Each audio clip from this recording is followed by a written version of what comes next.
Hello and welcome to episode number 57 of Girlstreamers.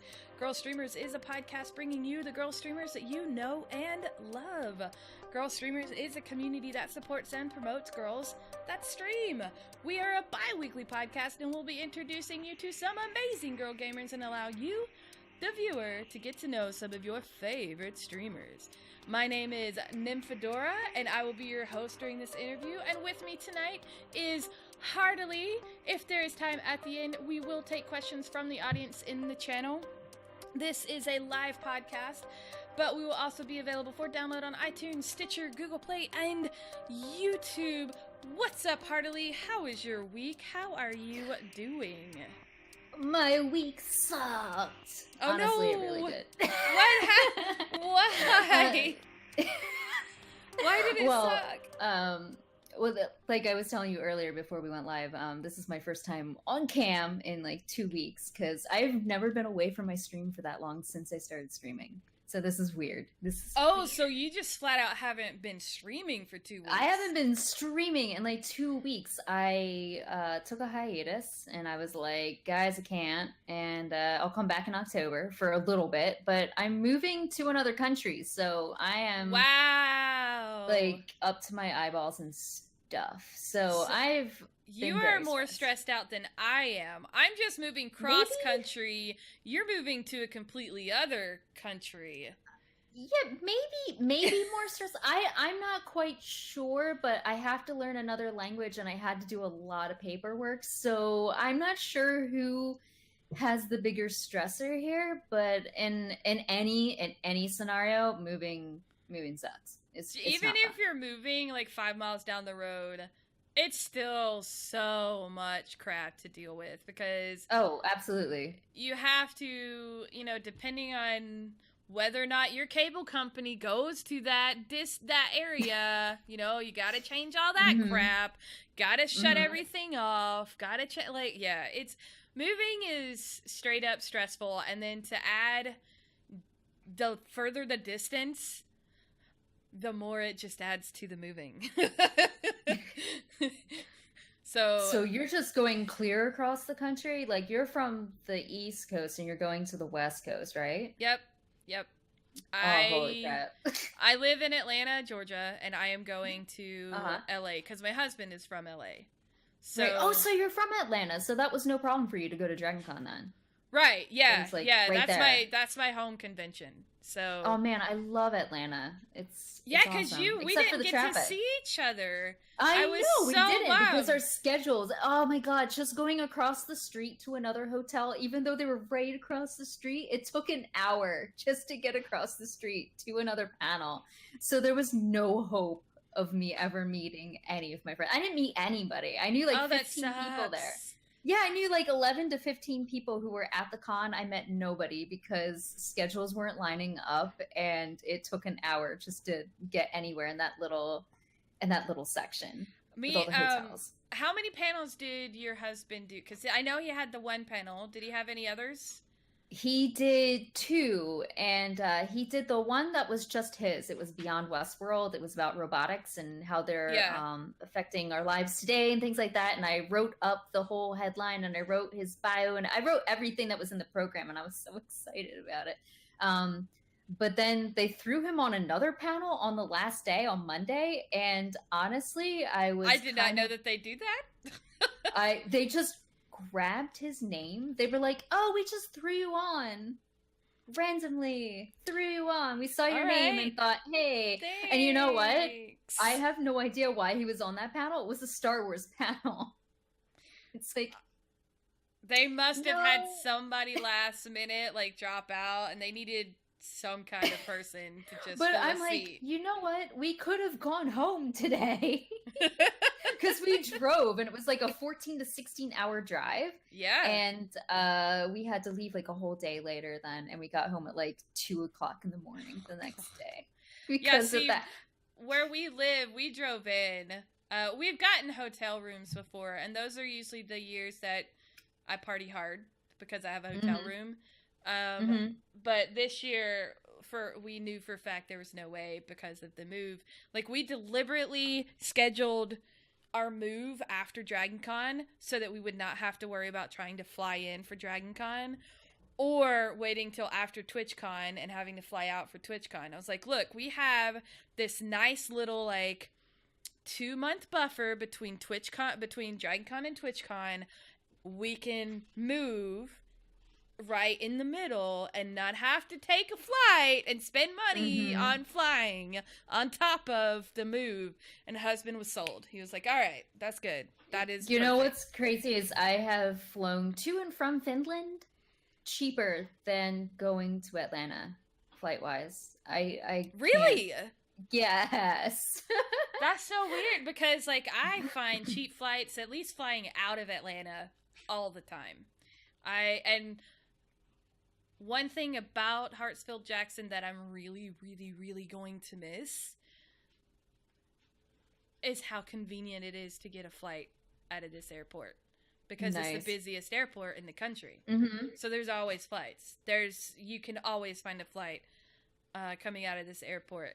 And they're generally, like, we fly Southwest. Like, when we went to BlizzCon last year, the only reason we went to BlizzCon is because we found 2 flights from Atlanta to LAX nonstop for $455 total, including tax. How do you get tickets for BlizzCon? Just out of curiosity, because it seems like the website's always broken when you try to do that. They do it. So they do a round kind of. We do the virtual ticket. I got lucky and was able to get a ticket the first year I went. Last year, we actually didn't go into the convention center, but they have a ton of parties around BlizzCon, which is basically the con. Don't get me wrong, going into the convention center and stuff is so fun. But there's so many activities that just the Blizzard fandom puts on. Like, just people who play WoW and Overwatch and all of that stuff, they just put on. They just have official parties and stuff. So they have days where they will put the tickets up for sale, and you basically have to go refresh until you get a ticket. Like, it's a luck thing. Like, good luck. Hope you have the money, like, that day to be able to buy the ticket. And they had a second round in June, which they don't normally do. It's usually only in April, and they do it for 2 days. And it's only certain hours. And then once they're gone, they're gone. And I hate that they do that. But some people will still have tickets. And if you are there, you can go. Like, when I was there, I bought an extra ticket from somebody. And because she had gotten, like, a media pass. So she had extra tickets. So she sold me her ticket at, the face value of the ticket. And we just went down there, and she said, okay, I want to transfer my ticket to this girl's name. Transferred it over into my name, and there was no problem. So you can get tickets, like, the day of the convention. That's surprising, because, like, most of those things in the fine print, it's like non-transferable. It's like, this is ingrained into your soul until the end of time, and you are not getting rid of this ticket no matter what you ever do, But that's crazy that they just let you do that. I'm not a fan of how I get why they do that, but I'm not a fan of how they do it. You know how they do DragonCon. Like, that's not how they do DragonCon. Like, they don't. Not at all. Like, right now. Hint, if anybody wants to go to DragonCon, tickets are half off right now for all 4 days. So, and that's for the next... Oh, wait, no, the half off price is probably done. Probably. I think they run that for, like, the first 2 weeks. 2 weeks. 2 weeks. Yeah, 2 weeks after Labor Day, it's half off. And then after that, it goes up to, like... 40% off or 35% off or something like that, and it goes up incrementally every couple of weeks. Yeah, like, still don't wait until the last minute to get your DragonCon tickets, because they do go up really high, and you could get a lot cheaper, like $100 cheaper than what you would normally pay. So, like, the husband, wait, hubby and I usually buy our tickets right after DragonCon. This year, obviously, we couldn't. Like, last year we paid basically 2 for the price of 1 because we got them half off. So It's like $80 a person, where it's like 160 for the all 4 days too. Like, honestly, 160 for all 4 days is nothing when it's $200 for BlizzCon for 2 days. Right? For that 2 aren't days, even full days. Like, the value. One thing that people don't know about DragonCon is it's literally 24/7. Mm-hmm. There are panels. And it's all the things. It's like every interest under the friggin' sun. Like, everything you're interested in is there. Everything. Like paranormal, you know, robots, gardening. God, even gardening shows up, which is funny. There's yoga, there's Tai Chi, there's belly dancing. Mm-hmm. I love it because, yes, it is rooted in sci-fi, and they stick to the sci-fi stuff, and I love that they have actual military and NASA agents coming in and actually teaching you stuff. But I love DragonCon. I love that it is basically a fandom convention, and it covers everything, and the biggest thing it's known for is the cosplay because of the parade. And I didn't know. Did you know that the parade is only like 10 years old? It's only 10? Really? Yes. No, I had no idea. That's a fun fact. I had no idea. So I've never seen the parade. I've gone twice and I just avoid it. I've never seen. I've gone for 6 years, 7 years now, and I've never been to the parade. And the crowds are a hard pass for me with that. I don't have the patience to get up and get there at 7 o'clock in the morning. Because to get a good spot. Because Saturday is the big cosplay day. I don't want to sit in costume waiting for the parade. I don't. And my costumes every year keep getting bigger and bigger. So I noticed. The Rose Quartz one is the largest one I've ever done, and that one's intense to try to. There's no way I could sit waiting on that. I can barely sit in because it's my wedding gown.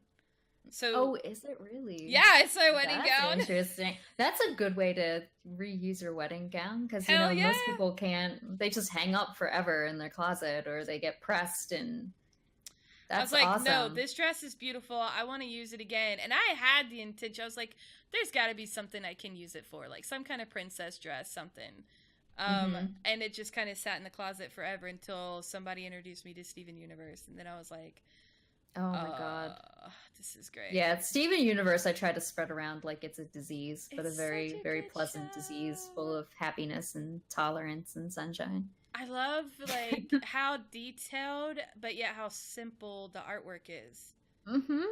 It's like they're very detailed, especially if you look at the background and stuff, at the things they put in the background, but it's very simple artistic style. They got a lot of their inspiration from Sleeping Beauty. When did that come out? In the 1950s, I think, or 1960s, 50s, 60s? I forget, but the original Disney movie, they took a lot of their backgrounds and stuff and the animations from old Disney movies, specifically Sleeping Beauty. Yeah, so that's why I did not know I know that the episode with what was the one with Ruby and Sapphire getting together? The answer when we see their backstory.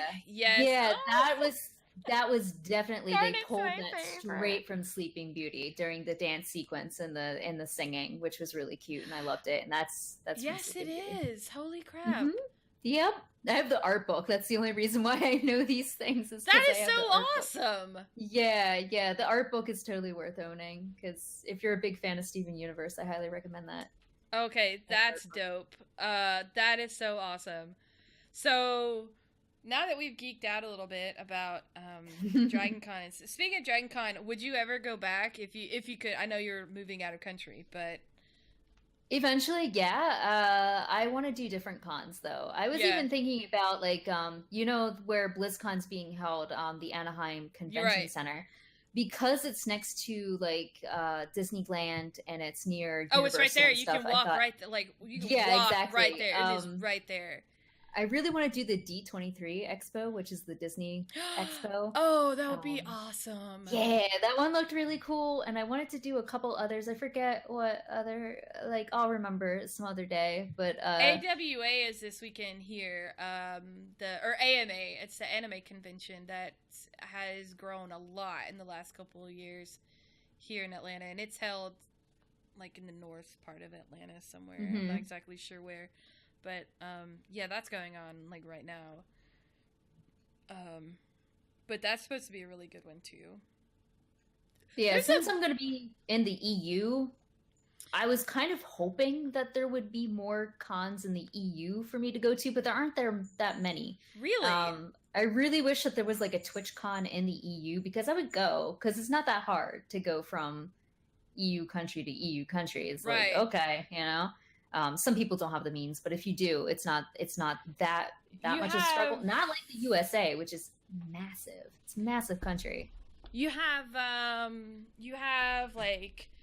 do have DreamHack, which started in Switzerland,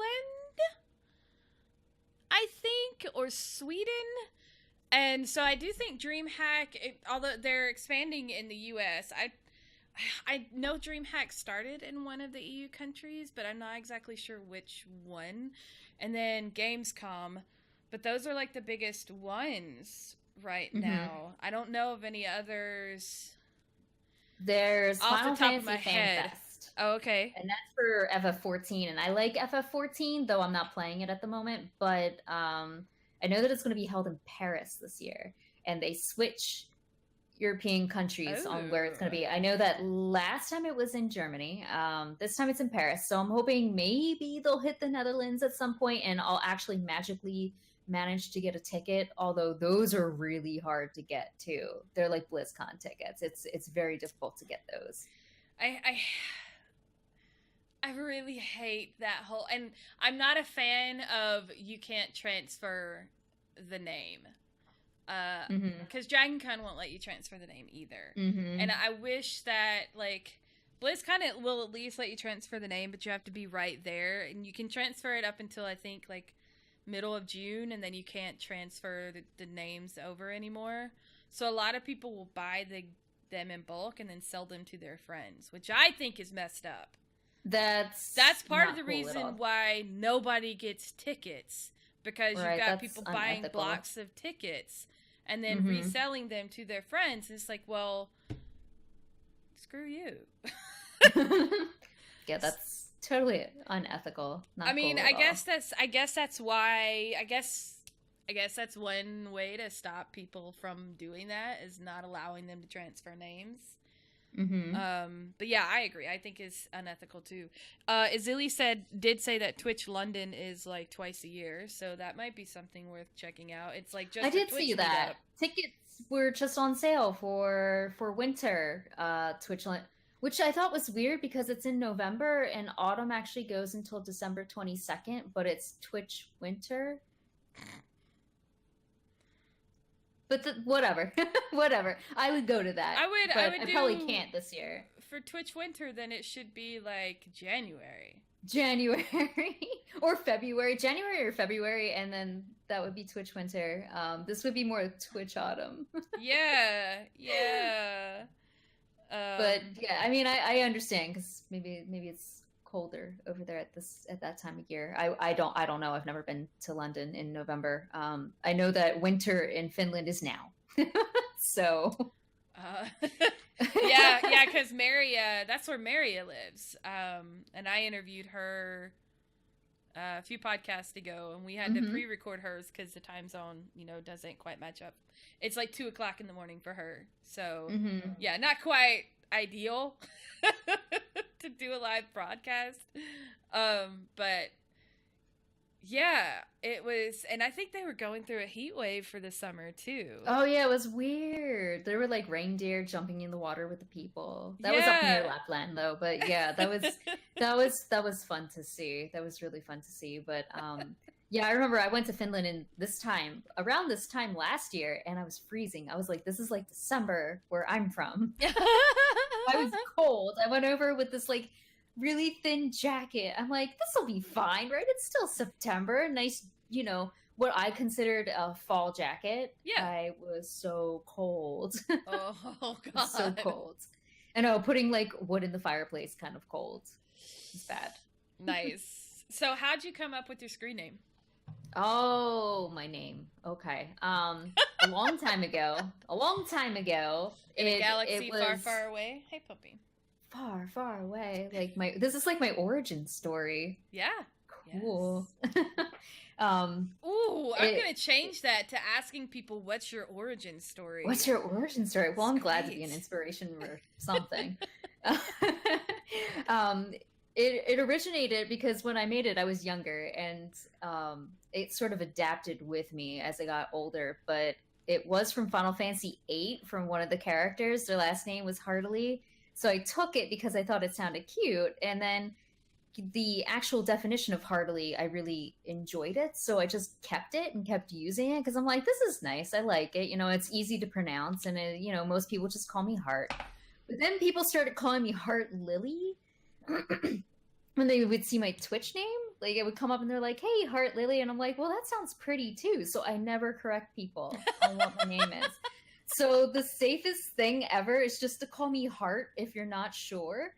But other people have called me Hardy, whatever.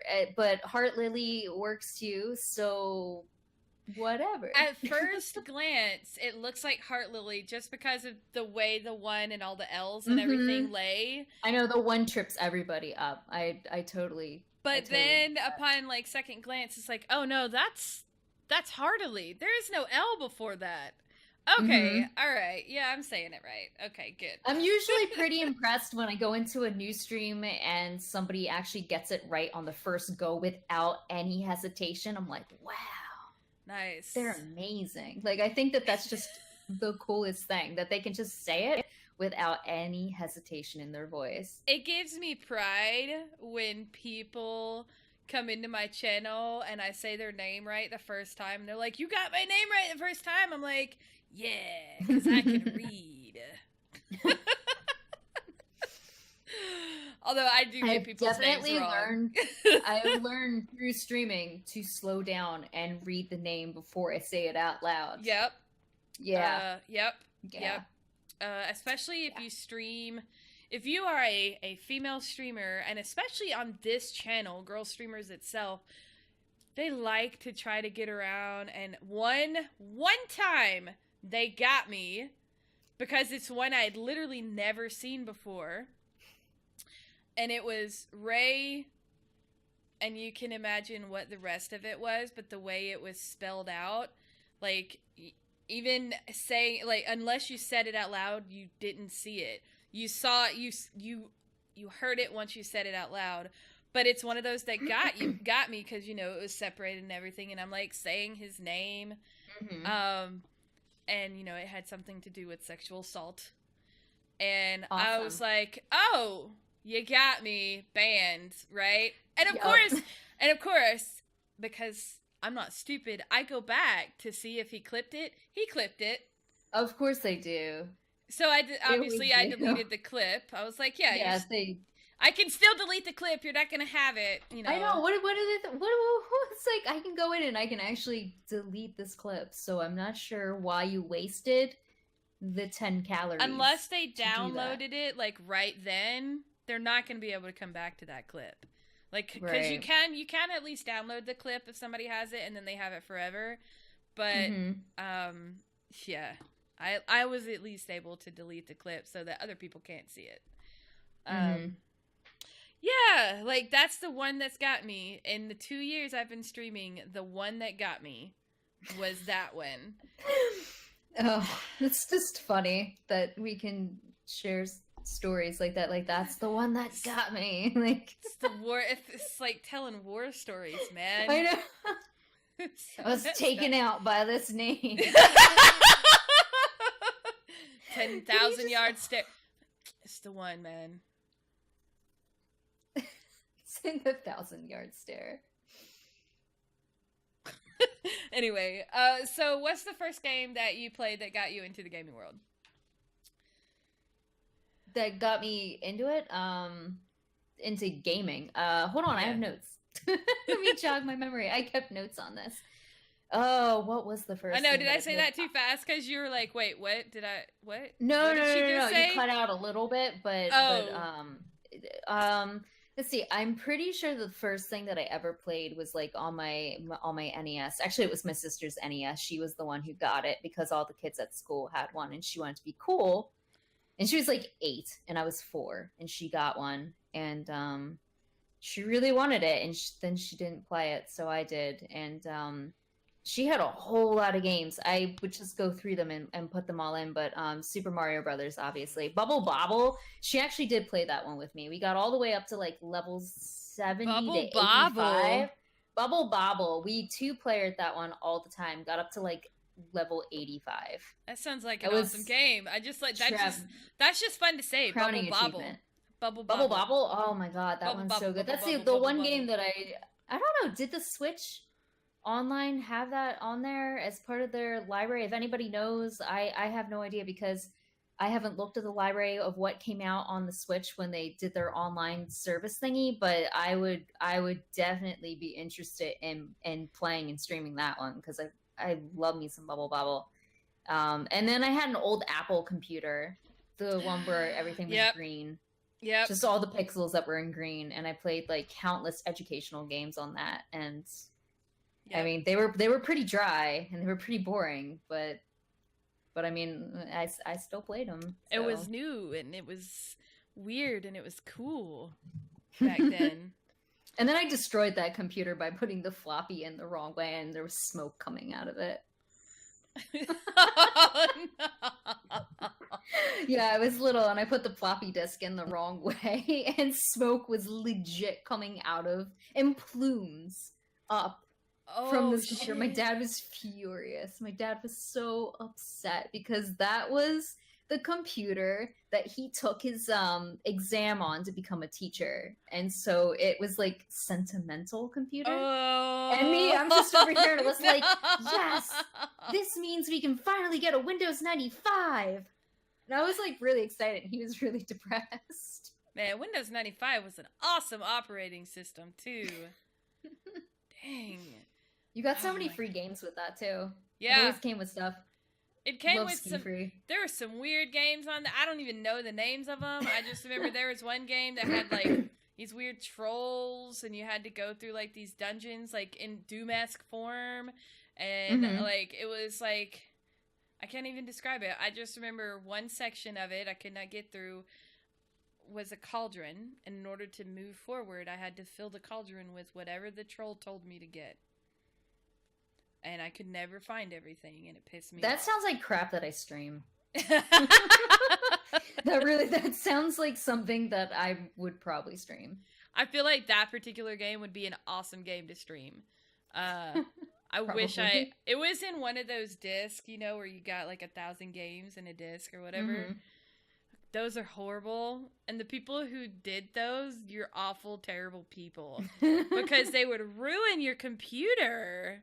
Because they put so many damn games, because you couldn't choose games. You had to put all the games on that disc in the computer. Ugh, it's terrible. So, how long have you been streaming? And what actually got you into streaming? April of this past year. So I'm still new. I consider myself you're still a baby. Pretty new. Yeah. This has not been a long time. And honestly, I don't know. I think it was boredom. I was just like, I'm not even kidding. I'm like, I want something to do. And then I saw some other people doing it. Like, I have been following a couple Twitch streamers for at least like 5 years. So it's not like it was new to me. Okay, so Twitch was not a new thing for you. Okay. I was a viewer for those solid 5 years. And then all of a sudden I was like, maybe I'll do that because it looks kind of fun. Honestly, there was no big like shining moment where, you know, the skies parted and God came out and said, this is why you should stream. It was more like boredom. So that's why I'm here. That's so funny. That's really funny. So you're kind of an OG Twitch person then, because you were a part of it during before Justin, when it was Justin TV then, or what had it already? Okay. So I Yep. vaguely remember those days, but not much because I wasn't really into the whole Twitch. The only reason why I knew about Twitch is because my little brother watched some games and some streams on Twitch. And that's the only reason why I knew, because he would show me something from Twitch and he's like, look at this thing, look at what they're doing right now. And I'm like, okay, great. Like, I don't give a shit. I know, for the longest time I was like, why? I'm like, why with Twitch? I didn't understand the appeal, but I found this one streamer that I had been following for years. And he was primarily an Arcade streamer. Bless you. He was streaming Arcade at the time, which was this MMO that had naval combat in it and really hardcore PvP. And I just remember sitting down and cracking up because there was the physics engine in this game was so weird that he found a way to slingshot the boats, the big ships, across the ocean. Like, if you would just take your anchor or whatever and go, woo, you could like spring the boat up in the air and twirl it and stuff. And like, they would just spend time twirling their ships and like the boats like floating through the air. And I used to play the game too, so I would like hit a dolphin in the water and it would just go flying off into the sunset out of the water. And so I'm easily amused. Like, that's the stuff that it was just, it wasn't what I dirty love or about anything. Twitch, it was just though. so pure. It's very funny. That's what drew me to Twitch, is like, I mean, it's the hilarious conversations you have with people while watching someone play a game. Like, it's like when I used to play video games with my little brother, you know, like, it just, because you see some random hilarious crap, and like, some of the funniest people I have, like, Dennis and Bruce Wayne Brady crack me up all the freaking time. Like, they are some of my favorite people to watch because they are so. Speaking of Dennis, he decided to show up in the channel. Oh wow! But it is like I the other day I was in tears watching him play Spider-Man. It was so dang funny. So yeah, that I love Twitch for those kind of things. So I'm a big time clipper. I love clipping. Yes, me too. Me too. Like, I can't just let that moment go. I have to preserve it forever. One of my favorite things to do is get the Snapchat filters out and like Snapchat with like their faces. Oh my god. I don't even have Snapchat. I never did. I never signed up for it. I'm like, what is this? I don't know how to use it. It is so bad. I have a bunch of people in, because I don't know how big you can get those Snapchat groups, but I have a ton of people in one Snapchat, and it's all a bunch of people that stream. So we're all like, it's people in Girlstreamers, it's people not in Girl. It's just, I just call it streamer Snapchat, right? Some people did not Snapchat until I brought them into this Snapchat, and now I have them addicted to Snapchat. I will get you addicted to Snapchat because it is hilarious. God. It is hilarious. One more thing on my phone. one more thing. So what's the most embarrassing thing that's ever happened to you on stream? Oh my god. Like, it was hard narrowing this down because I feel like every time I go live, there's some sort of embarrassment going on. I mean, after a while, it's just like no shame, you know? Oh, like, there was this guy, I remember, it was back in, I think, May. I was streaming, I think, what's it called? My Time in Portia? Yeah, that game. Oh, it's a cute game. It's creepy to me. It just creeps me out. It's I like the art style of that game. I think it's really pretty. I'm like, is it supposed to be like dystopian reality or something? Because I'm getting really weird, like, Tim Burton-y vibes off of it. Yeah, it kind of is. It does kind of give you a Tim Burton. Yeah, it does. I'm a big Tim Burton fan, though, so. Yeah. So I was like, I'm not sure what the tone is supposed to be. But this guy, okay, it had to be a kid. Like, it was around the time where school had just let out for the summer. Oh, yeah. And then there's like, troll seasons, and that's the start of the biggest one. The Troves kiddos. And he was like talking at first, and he seemed fine. I was like, "How are you?" You know, just talking, and he, you know, polite enough. And then he was trying to help me in the game by telling me how to open up a menu. And here it was not to open up a menu. I was a dipstick, and it was like Alt 4 or something, F4 or whatever. And it was like closed out my entire client. And yeah, I'm like, haha, I just laughed. I was like, haha, that's so funny. You're banned. like I don't have patience for this. You're banned. Like, one of the first things you do is come into my stream just to irritate me. You're banned. So yeah, that was right when I started streaming too. So it was like one of those learning experiences where I'm like, okay, well, this is definitely gonna. Yep. I'm like, this is definitely gonna happen again. So I need to just like deal with it and well, now you know. Move on. Well, don't feel bad because she's gonna hate me because I'm saying this. That happened to Music Chick just a couple weeks ago. Oh. And she's been streaming for a while now, so don't feel bad. Yeah, my condolences, because it's like, you're not even really paying attention. You just think that they're being altruistic and trying to help you. It turns out, nope, they're just being a little troll. Yeah, anybody who tries to help me with the game and I don't know who they are, I immediately question their motives. So I'm like, thanks, I appreciate that, but I'll figure it out on my own. And then I'll like go over here and like look it up. Is this guy trying to make me Alt F4 out of the game? You know. I know, I've had a couple of those instances too recently where someone was giving me advice and I looked at them like, okay, checks out. Like, it's fine. Because I'm like super suspicious now. I'm like, who are you, new person, and why are you being helpful? Like, I don't trust you if you're trying to be helpful and I don't know you. Like, who are you? Right. One of my most loyal followers did that to me. Like, he's been around. He's been subscribed to me for a year now. And like, I was playing Minecraft, and the first thing he genuinely, he loves the game, so he has a lot of knowledge about the game, and he was genuinely helping me. And I was suspicious. I was like, is this dude gonna troll me or not? Like, what is he doing? What? So don't feel bad. You're not alone. Yeah, you side-eye it. Definitely. You're not alone. Side-eye it. So what's the most memorable moment that has happened to you in streaming?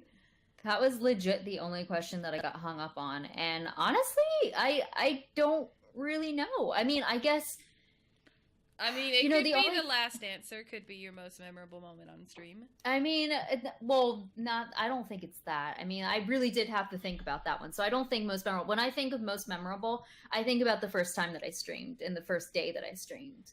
Honestly, and how much fun it was and how nervous I was. And I remember because I joined Girlstreamers and I was like, I can't press the live button because I'm too scared to hit the live button. And everyone was like, just hit the live button. I'm like, I remember that actually. Do you? I do. I remember that because you like, can I join? I haven't started streaming yet, but I want to start streaming. Is it okay? Because that was before we started. That was when you had to actually fill it out on the website, and we would like email you back and forth. Yeah, I remember that because I think I'm the one who actually answered your email. Oh, that's nice. Now that I think about it, because I remember seeing an email that was I think that was me that actually answered your email and welcomed you. Yep, that's when I had like zero overlay, nothing fancy whatsoever, just a box with my face in it and Sea of Thieves. And I'm like, okay. So then I just played Sea of Thieves for the night and it was totally fine. I mean, it was boring, but it was fine. Nothing happened, but nothing bad happened either. So, I mean, that was a win. It's, I find it because I remember like actually streaming seriously for the first time.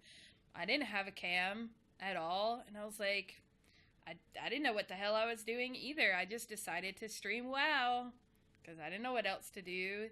I was bored, And I was like, let me go get drunk and play some WoW. And that's how I started. Oh, God. I don't recommend that, by the way.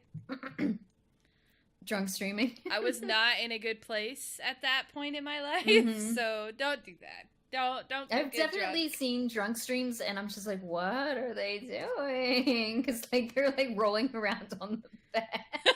I mean, like there must be an audience for this, but like there's a level of like drunk or like high intoxicated streams where it is hilarious. They are funny. They, you know, like when I get drunk, I get more of myself. So I'm just more loud, more obnoxious, right? And I'm always so paranoid. I'm annoying the fuck out of people. Excuse me. I'm annoying people. So after like so many drinks, then I start worrying. So you gotta find, like, you have to know where your drink is before you tip the other way. And I think as long as you stay like you're at your minimum, like don't go over that thing, you're good, right? Because I've seen girls who are like, I saw this one girl who was like peeing on the toilet naked and she was drunk. And I'm like, girl, you are way too drunk right now. You do not need to be streaming. That's danger. That's like the dangerous level of drunk. Danger zone. Yeah. It's like, I'm definitely going to the danger zone with that. Yeah, I definitely agree that you have to find your sweet spot, which can be hard because it varies depending on what alcohol you're drinking. Exactly. So pick your drink and stick to that. Like, you know, don't be mixing. Like, don't suddenly be like, I'm gonna never mix your drinks like, ever. No, that's so bad. If it's beer, stick to beer and only bring up like 2 with you and keep them there. And don't have a mini fridge right by you so that you can be like, hey, or a cooler, as I've done in the past. I've done the cooler thing. I am ashamed, but yeah. Now, you know, you gotta remove it. You definitely have to remove that. And with me, I just have a policy of no drinking at all on stream. The only thing I did was I had a bottle of, I think it was Prosecco on my birthday because it was my birthday stream, right? And I drank quite a bit of it, but that was the longest stream I ever did. So it was throughout, and it was a long stream, and it was enough to keep me buzzed throughout the entire thing. Like, I was so bad at Breath of the Wild that day, so bad. But the banter was flowing the entire time. Like, I definitely understand why some people needed to like loosen them up a little bit, like maybe 1 or 2, just to get the talking happening. And it was definitely an interesting stream, especially with Breath of the Wild, just because normally when I try to stream Breath of the Wild, I get frustrated because it's hard. When I was drinking playing Breath of the Wild, it was like, whatever, like, it's bad, and that's what makes it good. So, nice. You know?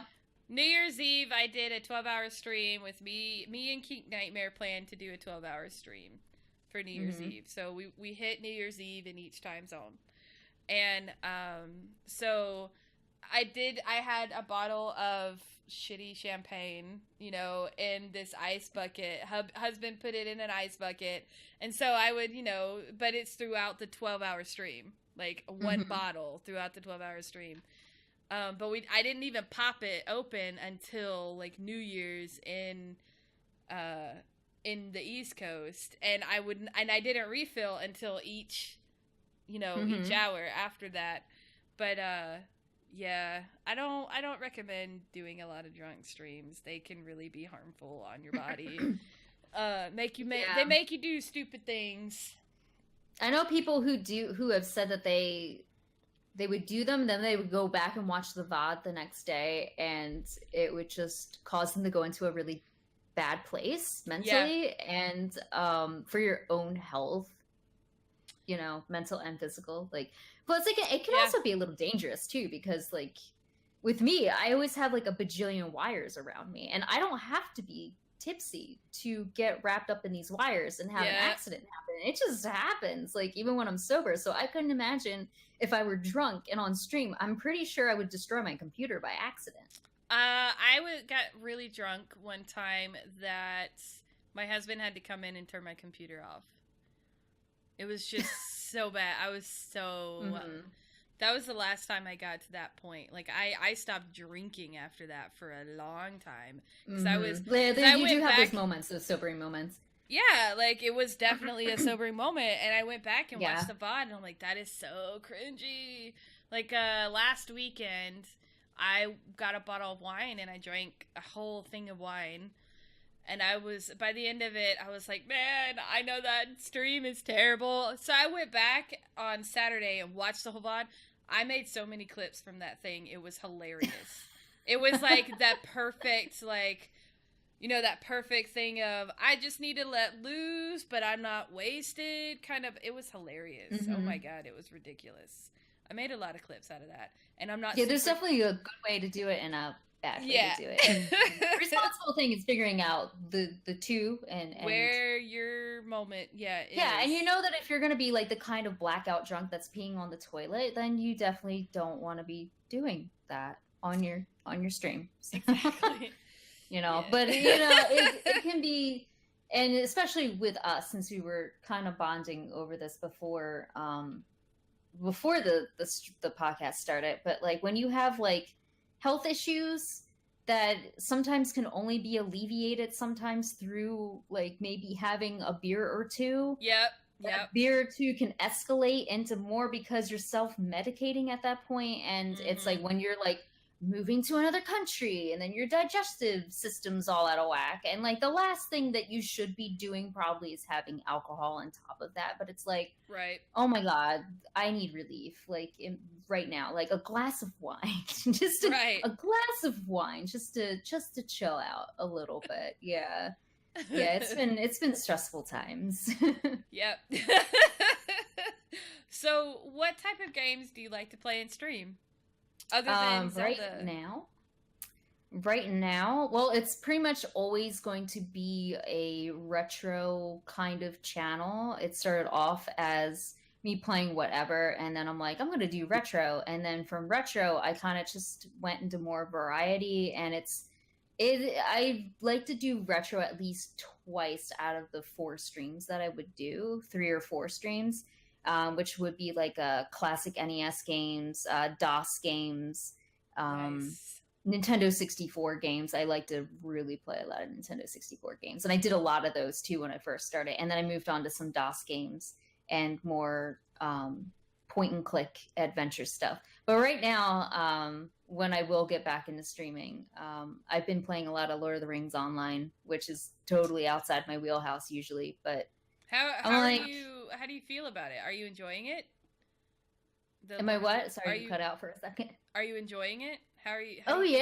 Yeah. Like with Lotro, it's an entirely different kind of experience because sometimes with those point and click games, I had to take a break from them for a little bit because people were really backseating really hard in those, despite the fact that you're telling people not to do spoilers, not to do thing. And I remember the one time in King's Quest 6, and people wanted to see it and people were enjoying it, but I had 1 or 2 people in there that would not stop giving me the answers. And a huge string, like, ruined the next 10 puzzles. And if you've ever played one of these games before, you know that the puzzle is the game. Like, that's all there is the puzzle. So if you ruin all the puzzles in the game, you have essentially ruined the entire game for everybody. Right. Like, the fun part about I love playing puzzle games, but I love watching them as well, because I like to see how people are going to answer the puzzle. I want to see how long it takes you to get through that puzzle, because I can see it and I can be like, all right, I think I know what the answer is. Let's see what the answer is. Right? Like, I love those like little brain teasers like that, and it ruins the game. Completely. And then you get those people who just get very impatient with you if you're not solving it like immediately, and they're like, do this, and they're like yelling at you to do something. So I kind of took a step back from those games, but then I started playing another point and click game excuse me, that I haven't played before called Carandia, the Book of Carandia, which is really cool, and I was really enjoying it, and other people were enjoying it too. But I had to I usually what I have to do is I play a DOS game for the first hour and a half of my stream, and then the rest of it is a different game, just because I start getting frustrated myself, and I don't want that to come across in my stream. I don't want to be like angry and agitated when I'm streaming. I want to have fun. So my the nice sweet spot, happy spot for me is an hour and a half, and then I'm like angry and I need to switch it. I need to go on my break for 15 minutes, decompress, and be like, and get it out of my system. And then I'll go back and I'll play something else. So Lord of the Rings Online, I can play the entire time and not get bored. Because the conversation is flowing the entire time, and I don't get the same kind of people that I do for the point and clicks. Nobody is backseating. They're just drifting in and out, talking like, hey, how you doing? And watching the game while I'm, That's grinding cool. out levels and stuff. It's a very atmospheric game, though, so it's very pretty to go through all the different areas of Middle Earth and stuff. So that's been pretty cool. And the Lotro community on Twitch is awesome. Like, they're really nice Now, people. is this like the old school one, or is this like, because aren't they supposed to be coming out with a new... No, they haven't come out with the new Lord of the Rings game yet. So this is the old online. It came out in 2007, so it's over a decade old now.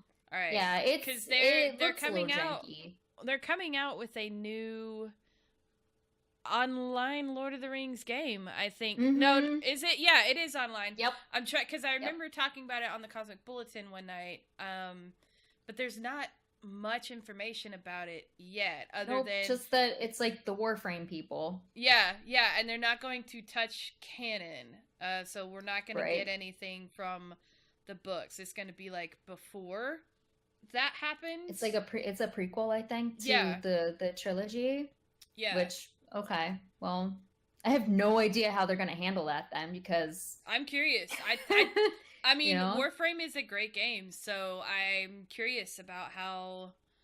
I mean, it's a very popular game. It's a beautiful game. I personally, it's because I played WoW. It's like, all right, I don't play WoW anymore because I don't have time to play it. So I definitely don't have time to play another grindy game. For me, I can only handle like one grindy game at a time, and WoW is my particular choice. So, but it's a beautiful game. So I think they'll do a good job with it. So I'm curious, but there's no other information other than that. That's it. That's all we have. So that's cool. I didn't know people still played Lord of the Rings online. Oh yeah, quite a bit. They're mostly like really into Tolkien in general, I think. Okay, yeah. I don't oftentimes. Yeah, I don't really run into people too often who don't like Tolkien to some degree, and usually they really like Tolkien. Depends on what server you're on, I think. But yeah, it's amazing how many people actually do still play, and it runs really well. And some of the systems that they have in place from 2007 work better than some of the modern day MMOs that have just come out. It's like, well, why wouldn't they do it like Lord of the Rings Online did in 2007? Wow. Like the housing situation, it's like really like we were comparing Final Fantasy XIV's housing situation to Lord of the Rings Online, and I feel like there were some serious missteps with Final Fantasy XIV's housing situation.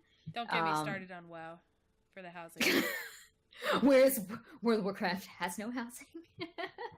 They don't even have a horse in the race because they just don't even have housing. Garrisons were supposed to be, but it was bullshit! Oh, garrisons were not the answer. It was like a noble effort, but they were not the answer. It looked like it's like they try... Warlords of Draenor, you can tell they gave up halfway in that expansion. To me, that's how it feels. Halfway through that expansion, they said, screw it, we're going to move on to Legion. That's what it feels like to me. Oh my god. The last time I truly had fun in World of Warcraft and was like really into World of Warcraft was Cataclysm. See, that's what made me quit the game for a while. Really? Cataclysm? That was the last time. Cataclysm is... one of the worst in my opinion. I hated that expansion. I don't know why. I just did not like that expansion. I didn't like Legion at all. I'm like, Oh, why I did I loved it. like Mists of Pandaria had redeeming moments for me, and I was like, okay, cool. That's what brought me back because I love pandas. Mists of Pandaria. Yeah. I'm like, okay, that's cool. The environments were beautiful. The music was beautiful. My God, the dungeons were fun. I was like, that's cool. I'm apathetic towards pandas, honestly. But so that it was good. I just wasn't as into it as I was. Yeah. Yeah. And I do think Draenor was worse than Cataclysm. Cataclysm is not the bottom. Draenor is the worst. And it's only because of the drought. Legion the thing that got me about Legion is the fact that they overdid it to compensate for Draenor. And it was too much. And so it was like overstimulating. I was like, nope, done. And I haven't been back. Like, I haven't even played. I did not even invest in the new expansion. So. I didn't buy Battle for Azeroth, and it's the first expansion that I haven't purchased. Same. Honestly. Same. I didn't touch it. And I don't plan on it because. The husband. I'm seeing, like, scary things coming out of people talking about it. I mean, I still keep up with the lore because it's Blizzard and it's fantastic and the lore is amazing. But I'm not missing it right now. Yeah, and I definitely don't miss the sub fee. And I don't miss the sub fee from Final Fantasy 14 either. Like, that's just one bill. The thing with Lord of the Rings Online is that I bought the lifetime sub back in 2008, so I never have to pay for the game ever again. They pay me to play it. I, like, log back on after, like, 5 years of not playing Lotro, and I'm like, I have $400 on my account. Like, they gave me $400 in turbine points, just in points. I'm like, what am I going to spend it on? And I bought, like, a pony. Wow. I'm like, well, there's nothing else that I want to buy. That's cool. That's pretty dope. Yep. I bought, like, a reindeer and a pony, and that was pretty much it. And I still have, like, $390 on that account. Speaking of reindeer, I do like the Christmas stuff in WoW, but... Anyway. Oh, I love holiday stuff in any MMO, really. I don't hate any of it. I just holiday stuff is always fun. Oh, my favorite though is like what going on right now, Hallow's End. That's always fun in WoW, fighting the headless horseman. Oh, but yeah, I never got the mount. I really did. I did. I got it. It's an awesome. You got mount. it? It's a freaking cool mount too. Like you got it. Such an awesome mount. But anyway, yeah, we could go on about that for forever. I'm sure. So what's your favorite thing to actually stream? Like, what's your favorite type of game to stream, or do you love everything that you stream? I don't love everything that I stream because, like, I've definitely turned in a stream early because of a game before. That it was hot in my room. In the office, so I was like, I'm really angry about this game and I'm just gonna turn it off and we're never gonna speak of this stream ever again. It was a terrible stream. And sometimes a retro game is just too old, you know what I mean, like too archaic, too old, that they're no longer fun to play because they're just they're too outdated to even be streamed. And I know that a lot of old games can be really, really fun. They're still really polished. But then there's those outdated games that are not polished. It's like a movie. Sometimes they just don't hold up well. Yeah. Yeah, and I've had those moments with those games. I would say, like, anything that makes me laugh a lot and start cracking up. Like, I stopped streaming Breath of the Wild just because I'll be totally honest, and this is going to be an unpopular opinion, but I don't really like it. In terms of the Zelda game, I don't like it. If it were a different game that was not Zelda, I might be more forgiving. But because I think that's a lot of the... I've heard a lot of people say that they like it, but it's not a Zelda game, even though it's in the Zelda-verse. Like it doesn't feel like a Zelda game to me. So, and I was getting very frustrated with my weapon breaking every 3 seconds. Every time I get a new weapon, I'm like, should I break this now or later? Like as soon as I get it. See, I don't have a Switch, so I haven't played it yet. I mean, I played it a little bit on my brother's Switch, but not enough to formulate an opinion. But some of the parts of the game gave me some of the best stream fodder for clipping, because I would go in and the controls were the thing that was killing me. Like the controls, I'm bad with controls. Like lots of games are just simply too hard for me. Like I like a simple controller in my hands, and I don't like to futz with the control too much. You know, if there are like a bajillion controls, count me out. I'm not going to remember them. And with Breath of the Wild, there were just so many different things that I had to remember. I'm like, kind of with you on that, actually.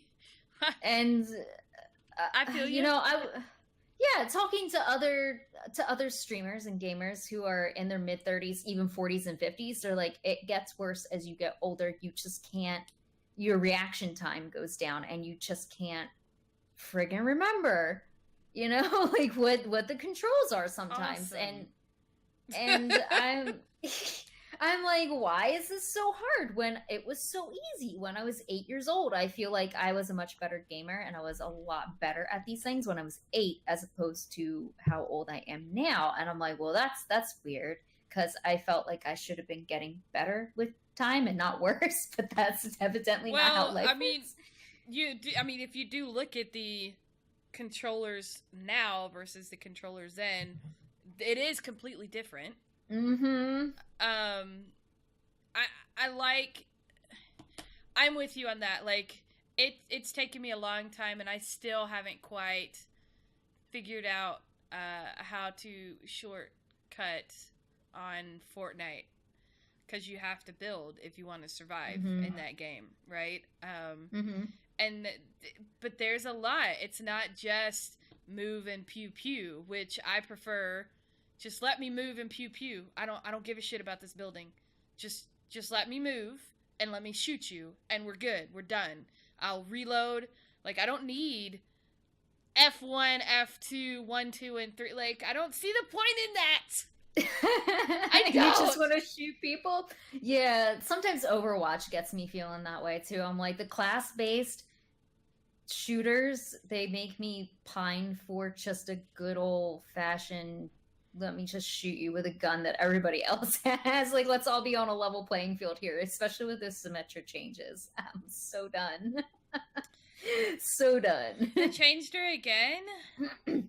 Well, when was the last time that you played? It's been a while since I've played. A while? Yeah. Well, for a while there, I couldn't play Overwatch because I had computer issues. And then I came back, and she was completely redone. Same with Sombra, who I used to main for a little bit there with Sombra. But now with Symmetra, her turrets can be placed anywhere at any time, and they're just so powerful, and she's so annoying. Are you still... Did they limit... Because I know that they limited to how many turrets you can actually It's 3. throw. Okay, yeah, all right. 3. I have played her since then, because she's no longer support. She's actual DPS, which she should have been the whole time. So and she doesn't have her shield anymore. Or like the one that she pushes out. The one that you push out. Yeah, that one. Which, and her ult is weird. Like, okay, so I have played her since the... Yeah, it's weird. I agree with you. Yeah. I don't like... I'm not a fan of going in, and that is I love Overwatch. It is one of my favorite games, but I am not a fan of going in and taking a character and completely changing what the character does. A major complaint. Yeah, and they're doing it to Torbjorn now. They're reworking Torbjorn completely. Why? He's fine. He doesn't need to be reworked. How about reworking Bastion so he's not a freaking left click asshole? Like, there are so many things in the game where it's just press Q to win, you know, like press this button to win. Basically, you press the button and you won. Because I've had that moment where I'm like, because I main Moira now, and I'm like, man, I love Moira. I use my ultimate, and maybe it does something helpful for one, maybe, But then Diva uses her ultimate. It's play of the game, and we lost everything all in those last 2 seconds. Like, everything. Diva is, well, the one thing I like about Diva is you got to place her in the right place at the right time. Like, you have to time it properly, or else you're not going to get anybody. It's a all or nothing with her. Because it's useless if you don't time it the right way, and not everybody is good at timing Diva. I'm definitely not good at timing it. I was shocked the other night when I got played the game with Junkrat. It was the one and only time, and it will never happen again. Trust me, it will never happen again. That thing's going up on YouTube, and I'm gonna frame it. I'm gonna print it out versus play the game Heart1lly as Junkrat, and I'm putting it up in a frame. That's how proud I was that I like eliminated 5 people on the point, and we took the point because I went around the corner and I went zoom right in and like blew them all up. And I'm like, I have never once in my life used his wheel and successfully hit anybody. I usually only get one person with his wheel. Since I used to main Lucio and Roadhog. But since a lot of the last time I played, which I want to get more serious with it, which is why I haven't gone back to it in the last month because of the move and everything. Like, when I sit down to play WoW, I got into it when Hammond came on the board. I went and played to see what the new character was. That was the last time I played. But when I go back to play it, like, I want to actually do my research so I know how to play the characters so I can be legit, right? I used to be Lucio, but now I really like Moira because I think she does better without her ult. I think her little... I think she's actually a pretty well-balanced character. Because you can really screw her up by... because of the meter, for her heals and stuff like that. Like, if you run out, you're screwed because that is a very slow build-up. And if you're the only usually healer, use her ultimate just to heal people. Yeah. Honestly. I'll turn around and I'll just, like, heal people who are really That's low. what I use it for. I don't use it to try and kill people. I mean, if people get in the way of it, but...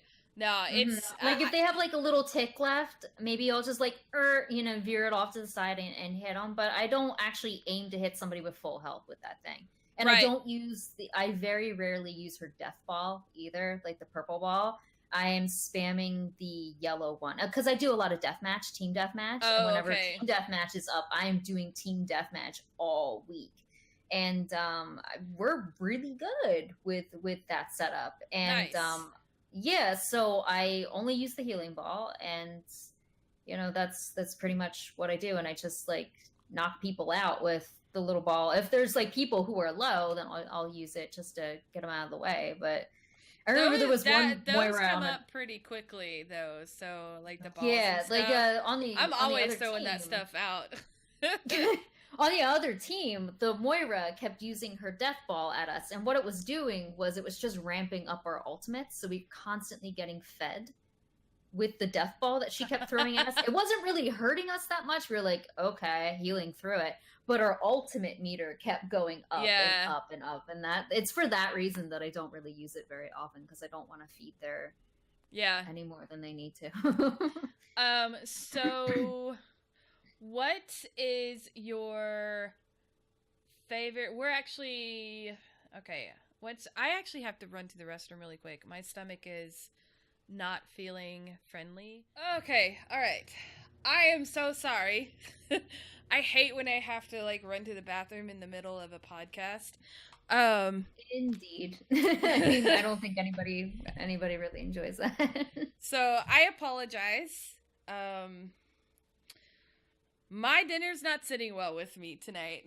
Sorry, y'all. Oh, that sucks. I know that feel.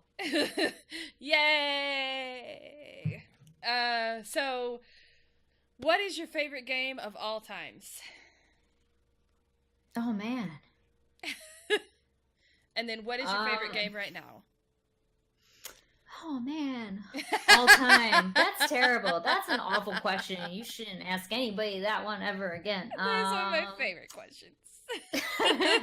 It's gonna be a bunch of N64 games. Like it's hard. I'm torn between like Banjo-Kazooie and Ocarina of Time, and we just wrapped up Banjo-Kazooie on stream recently. Is so yeah, we played all the way through Banjo-Kazooie, and that was a blast. I think I actually lurked in some of those. I lurked in some of those streams. Yeah, I love Banjo-Kazooie. That is, and I never completed it. I never completed Banjo-Kazooie. Aww. I'm gonna have to go back and watch your VOD so I can see the ending of Banjo-Kazooie. Yeah, oh, you should, because it was really cute. the ending was really cute, and I was surprised because I had never finished it as a kid, so it was really fun to go through and actually finish it this time, for real. Like, finally. Yeah, that was like kind of a goal when I was streaming. I was like, I could stream this old game and finally finish it from my childhood. Hell yeah. So never finished it. Turns out I'm even worse at the games than I was when I was a kid, so that's a nope. That's awesome, though. God, I love when people talk about Banjo-Kazooie because that was one of those games that, like, when you were playing it, nobody else had that game. Mm-hmm. Like, nobody else had that game. We were the only ones who had that game, even though everybody else had an N64. That was the game that nobody else had. We had That's so surprising, too, because I felt like they hyped that one up a lot in Nintendo Power Magazine. See, we didn't get the magazines or anything like that. So we got whatever we saw on the shelf that looked interesting is what we, if it was, you know, like... Oh, okay, yeah, I ended up with so many good games that way. When I would go in with my allowance and I went there for a totally different game and, you know, being a kid and... just really wanting, like, I was on a mission to buy a certain game and it wasn't there, so I was like, okay, back up, right? That's how I ended up with like Mystical Ninja starring Goemon, which is one of my favorite games. It's how I ended up with Mischief Makers, which is a really weird and like kind of a cult favorite now. And that's also how I ended up with God, I was just thinking about it. I ended up with like several weird games because of that stuff. So just going in and being like, do you remember the game called Glover? What? Okay, what? so what Glover is the name of the game. And I found it in moving, like, I don't have an N64, but I have this N64 cartridge of Glover. It's actually a fun game. It's one of those weird...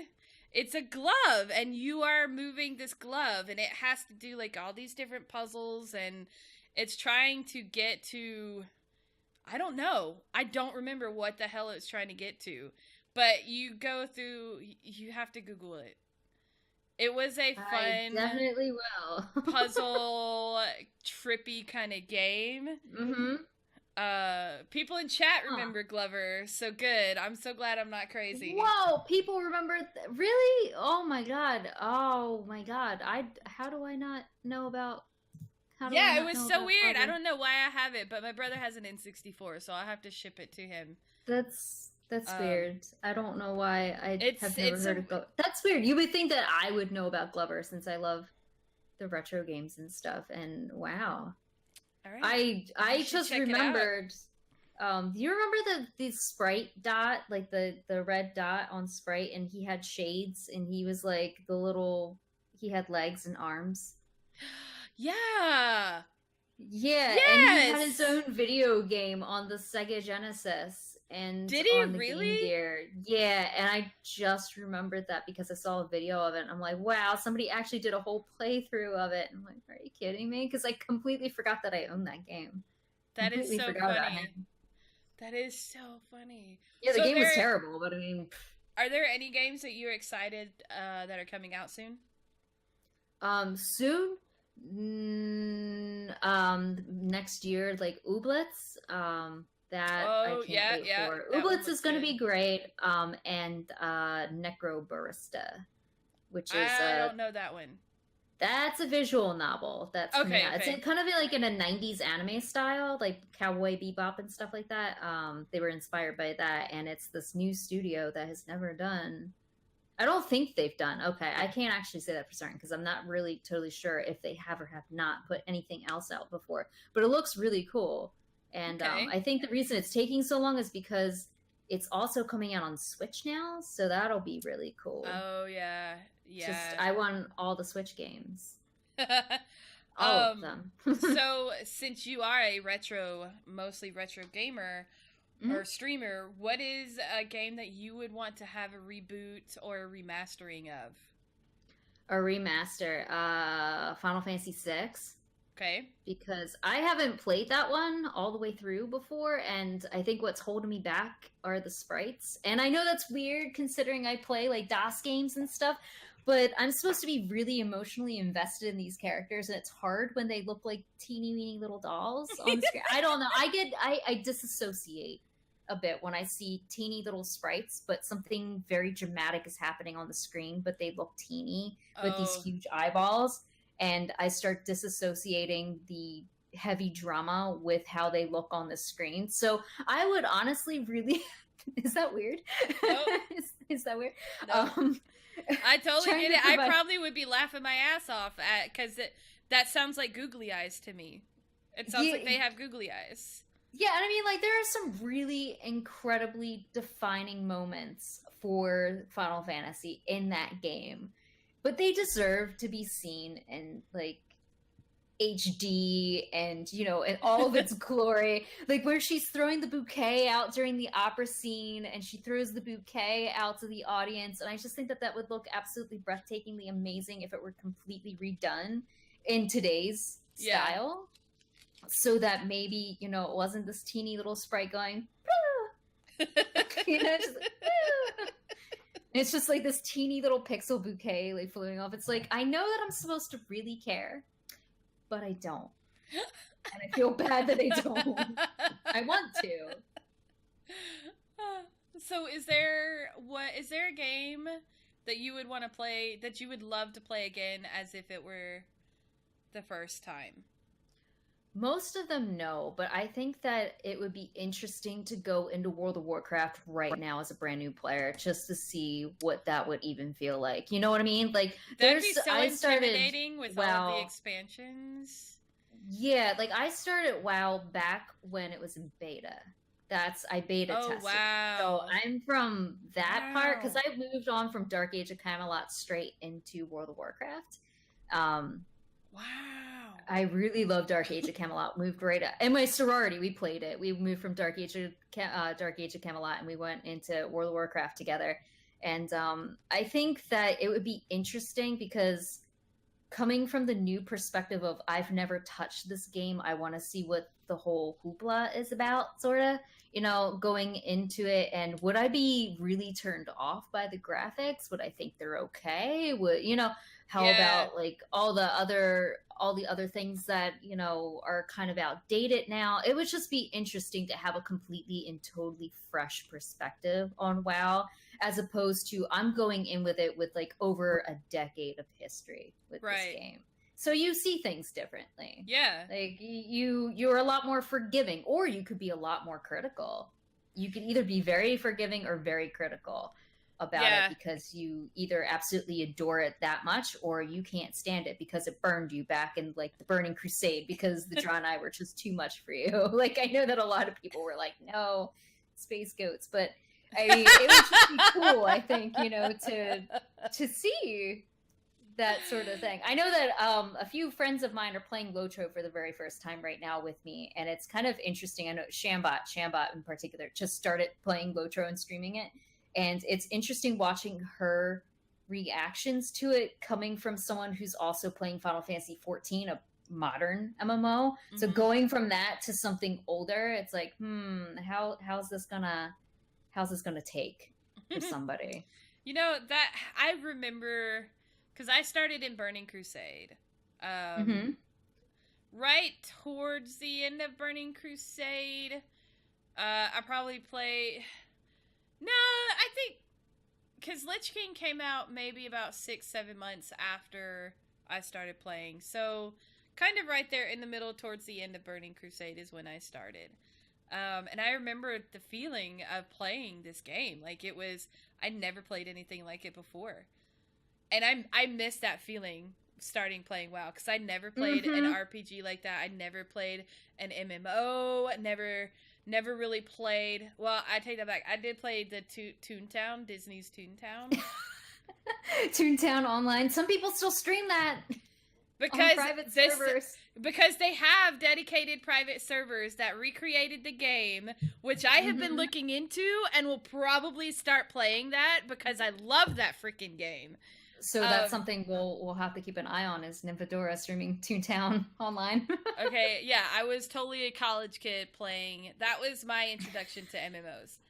It was fun. It was a fun game, but you couldn't talk to anybody in it, which is good. Like, looking back, like, it was actually brilliant the way they had it set up. Like, anyway, but that was it. So yeah, I'm with you there. I'd like to see, that would be kind of cool to see WoW now from that moment of never playing an MMO and going into I think it'd just be weird. It'd be weird. It would be wild.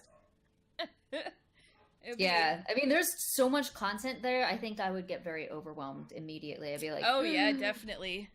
You know. So what is the oldest game in your backlog that you have not beaten yet?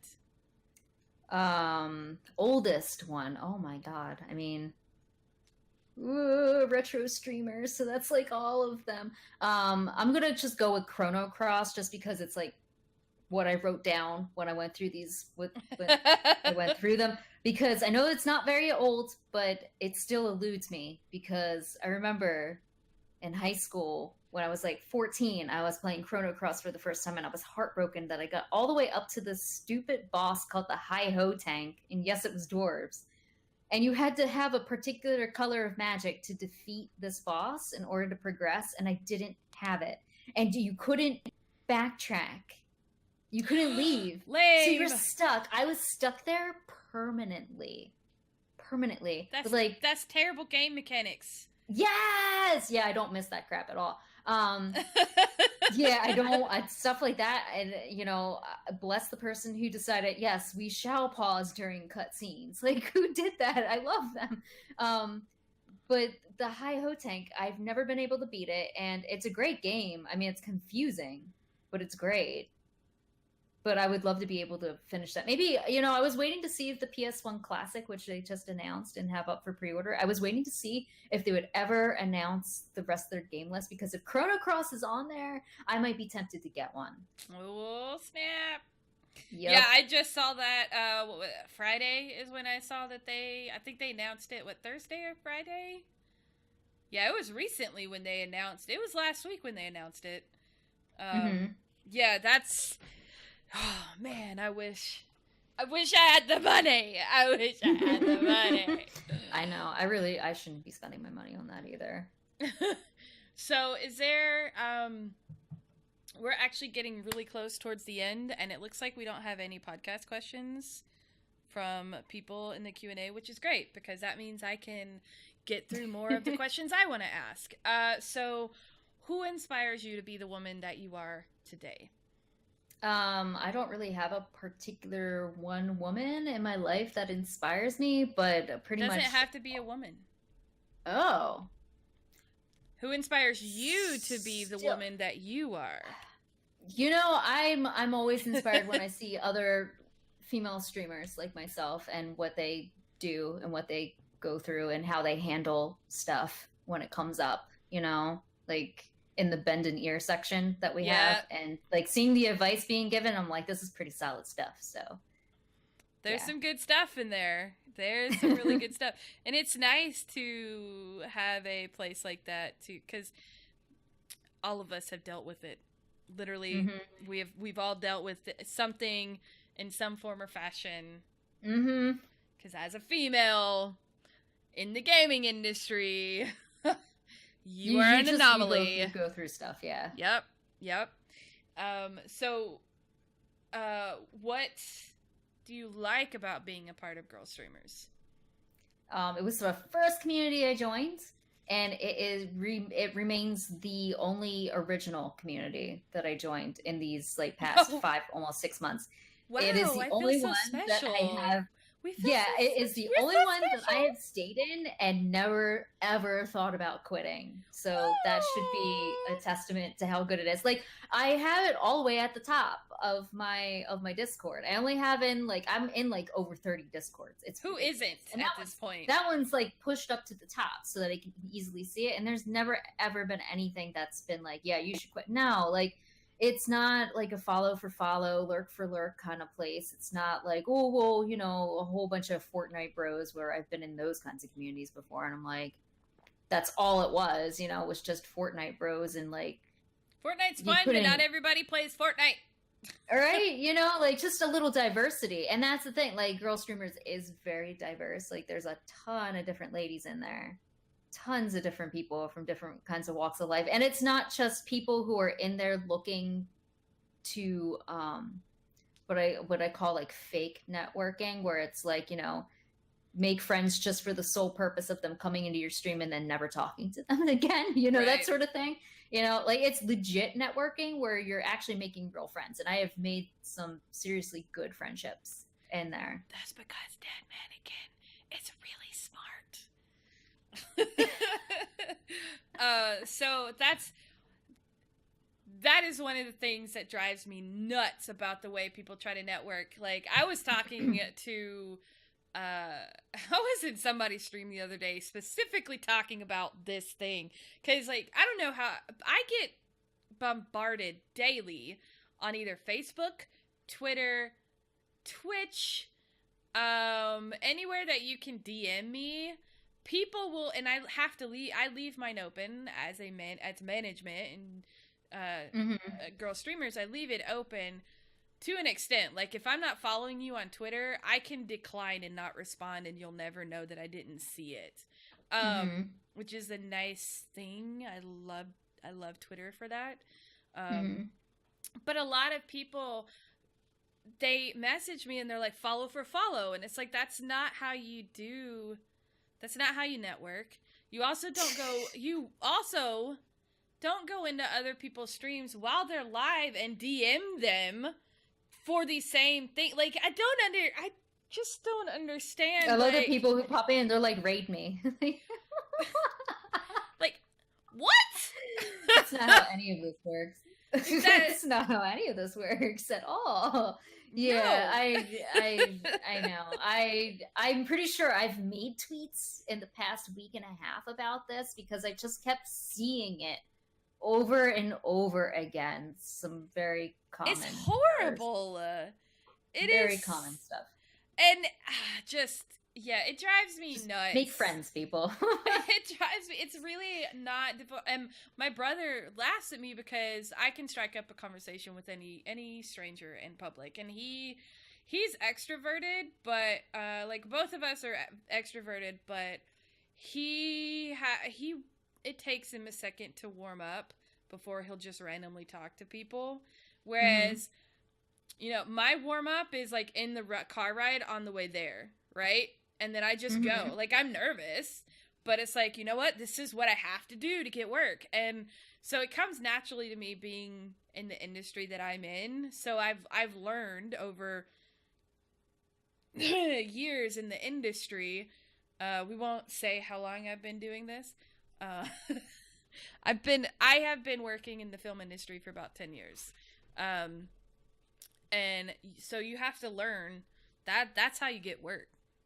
That is how you get work. You have to know people to get work. You have to know, like, that is the only way to get work in the film industry. You can't just apply and hope for the best like you can with most other jobs. You have to go to the networking events. You have to pay the couple $100 to go to the random ass local like awards ceremonies that they do to meet the people in, like, Georgia has an awards thing, which we were going to go to this year or next year at the beginning of the year, but we won't be living here anymore.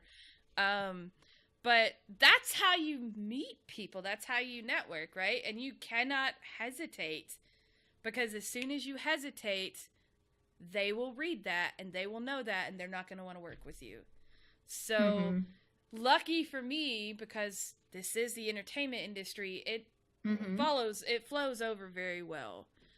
But yeah, yeah. And people who have the auto, like, if I follow you on Twitter and you have a bot that says, "Thank you for following me on Twitter," Oh, I hate that. I will unfollow you so fast. Yes. I hate those things. Why do they exist? I've had people pop up into my DMs and they're like, somebody actually legit said, "Are you interested?" And I'm like, in what? Like, in what? Like, I'm like, am I interested? ... I'm like, it could be shoes. Dun, dun, dun. For all we know, it could have been shoes. In which case, not really. But, like, it could have just been anything. Are you interested in lipstick? Like, what? Just, are you interested? No punctuation either, just, are you interested? That's a little foreboding there. Like, what? I know. I was just like, delete and block. So disturbing. With that being said, and I know we have mentioned a couple of times about how rough it can be, for female streamers, but what keeps you so passionate, about, being a streamer, being a gamer, being just in the gaming world as a whole? Like, what keeps you coming back over and over again? Well, I think passionate about gaming is a bit of a strong feeling for me, because I'm not really that passionate about games. I'm more passionate about making friends. Honestly, it's just making friends. Like, I don't really have local friends to hang out with. Like, there's nobody that I can call and be like, hey, you want to go out to the bar or whatever? Not that I would want to go to the bar. I mean, sometimes maybe, but it wouldn't be like my normal activity sort of thing. I'm more of like a, let's go to the museum and hang out, or go to this concert kind of person. And I don't have people to do that with. So the next best thing to do would be to just chill. And like later on tonight, we're going to watch Lord of the Rings, the second one, with like some folks from my community. So it's like, those are my friends. Yes, I love my anime night with my people and my community. Yeah. It's so fun. Like, those are my friends. We're all there joking and laughing and having a good time, with the rabbit set up and everything. And, I love that website. That website's awesome. I know, it's great. I never knew it existed before, but I'm really glad that it was pointed out to me, because it's really helped out a lot, So I wish it existed when I was dating my husband like 10 years ago. For real. Because he was in California. Yeah. We would have totally been, like, we had to get into Ventrilo and turn the movie on at the same time and hope that we were roughly, Yeah. And that's like, annoying, how we watched movies. Or either we would Skype and he would watch the movie on my TV with me. Like, which is stupid. But that's what we did!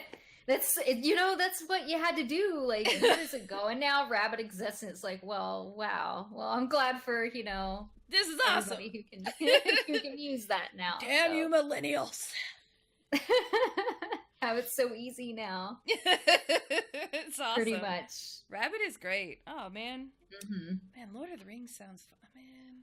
I love watching I watch those movies over and over all I know, they never get old. They never don't. do. They never get old. Just like the Harry Potter movies. They never get old. Yeah, they don't get old either. Never.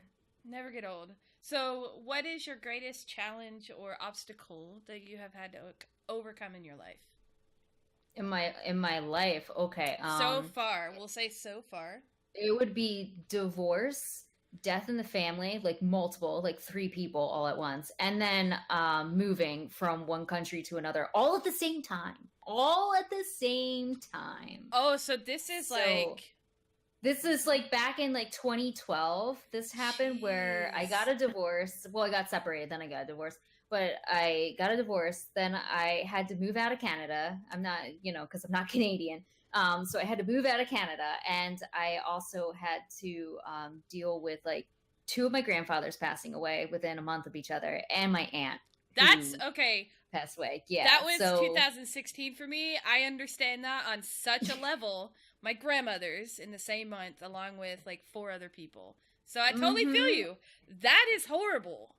Yeah, On top that of was a a divorce, lot. that's awful. That is. Yeah, I wasn't okay for a little while, but I'm fine now. Like, so, I mean, That's holy cow, yeah, it came man. out on the other side of that one, but That's that was a good. pretty rough, that was a rough spot for a little while. All at the Yeah. same. That's a lot to happen all at once. Yeah, I mean, they say that actually the most stressful events in your life is death, divorce, and moving, and I got hit with all three of them all at once. And now you're moving to another country again. Yeah, So 10 years later, now I'm moving again to another country because I moved to Canada in 2008, and this seems to be like every decade. I'll just go to another country and live there. I Why? mean, Why not? that's kind of cool. That's kind of cool. You know, I dig it. I totally dig it. Jeez, I'm glad that you came out on the other side. Did it just take a lot of soul searching, or did you like do therapy or? I tried therapy briefly, but that was very difficult to find somebody who I meshed with who also took Right. my insurance. And it's kind of like those Yeah. bubbles, the Venn diagrams, where it was Yep. like, takes my insurance, I like them, and they never intersected. So I was like, all right, forget it. I'll just keep on going. So I just kept on going. You gonna talk about that for a second, because I think that is such a great point. Like, a lot of people feel they're stuck with whatever therapist that they find, right? Mm-hmm. No. If you don't mesh with your therapist, it's okay to go find another one. Oh yeah, I've fired like 5 of them, and I just never found one. And I was like, you know what? I'd rather not have a therapist and waste all this money than keep throwing my money away out the window when I know Right. it's not helping me. So I stopped that. What's really cool is now you have what is it, betterhelp.com. Yeah, I tried that too. It's a new, I mean, it's fairly new, and they're coming out with even more and more and more where you can actually get therapy online with therapists. Like, when I found a therapist, I ended up going outside of I paid out of pocket for my therapist, which was expensive, but totally it was worth it. And my church happened to have like a counseling center, so I was able to go through my church and get a good counselor. But it wasn't like a psychologist or a psychiatrist or anything like that, so he couldn't diagnose and like give me anything, but it was a good therapist that I was able to mesh with, and it helped. Like, I got lucky finding a therapist that I could afford. Like, if it was like $150 a session, there's no way. Absolutely no definitely way. not. Mine was like 70 or 80. Yeah, it was terrible. $98 a session, but it was like once a month, so it wasn't so bad. And then we did it like every 2 weeks, but I would not throw any of that away because he was absolutely fantastic. I tried going to another one, and I was like, nope, I'm going back to this Not one. working. Nope.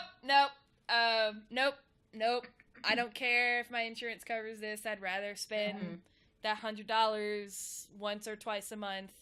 Yeah, if it helps you, absolutely. And so I hate, like, and sometimes you can just power through depending on like how you work. Like, a lot of times I can also just power through sometimes, but I don't want people to ever feel like they have to stick with that therapist. Because some people do better in a group. I hate group therapy, but some people do better in group therapy. There is nothing wrong with that, and there's a lot of free group therapies out there. So I think that's funny that funny in a not a bad way, funny in a good way, that you brought that up, because a lot of people have actually talked about that. That's been brought up in the past in Bend and Ear about people struggling with finding a good therapist and stuff like that. So we constantly don't feel like you have to stay. So, but I'm glad that you were able to come out on because that is rough. That is horrible. Yeah, I wouldn't so want to do that sorry. again. Like I wouldn't want to do that again. No. Yeah, that was pretty icky. But you know, I have this fridge magnet that I got from my mom in college. It's an Oscar Wilde quote, and it says, "When you're going through hell, keep going." And I would just stare at that quote a lot when I would just lay in bed. I'm like, oh, I'm like, okay, you know, and that actually was helpful, amazingly. No, as it's funny, you know, as simple as it is, sometimes just seeing something like that over and over and over again, really, it just keeps you. Because at some point, you're just like, all right, fine, okay, I'm going. Because somebody else once told me, they were like, this is going to pass. It might pass like a kidney stone, but it'll pass. And I'm like, that's actually a good way to look at it. I love it. It'll pass like a kidney stone, but it will pass. This little old guy, one of the best pieces of advice I ever got was I was working at a retail store. I was stressed out because I wasn't getting everything done that I needed to get done at work. And he looks at me and he goes, you know, sweet, ancient old guy, right? Sweet, sweet old guy. You know how to eat an elephant? No. One bite at a time. And you know what it means. You know it means just be patient and just keep trucking along. But because he told it to me in a different way, it's like, you're right. I'll finish the elephant. It may take me, you know, years to finish it, but I'll eat it. And it's just gonna one bite at a time. And I think about that all the time. It's amazing. I love it. I love it. Anyway, speaking of words of advice, I'm so great at the segues tonight. What? If you could give your past self 1 to 2 words of advice from the wisdom and the experience you have gained up until now, what would they be? So 1 to 2 words? I mean, we say 1 to 2 words. It can be more than 1 to 2 words. Oh, okay. Because I was like, 2 words. Be single? Like, I'm pretty sure that there are a few boyfriends mixed in there and that could have been taken out of the narrative of my life and not changed the plot that much. You know what I'm saying? Yes. Pretty sure we all have those boyfriends or girlfriends or whatever partners. Yep. You know, whatever lesson I gleaned from those boyfriends of the past, I'm pretty sure I could have just done a little extra credit somewhere else, please. Like, wasn't worth that. And there were like times in my 20s where I went from relationship to relationship to relationship. Some people are like that, where it's just they're always in a relationship. Yeah, I was one of those people. And I remember how I was when I was actually single for a little while.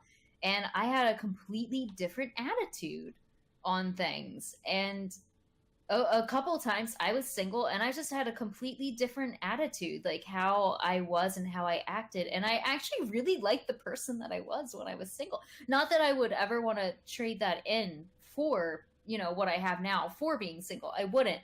But I really liked the person who I was when I was single. And I probably would have loved to have like explored that a little bit more and been more content and slow down, you know? Yeah.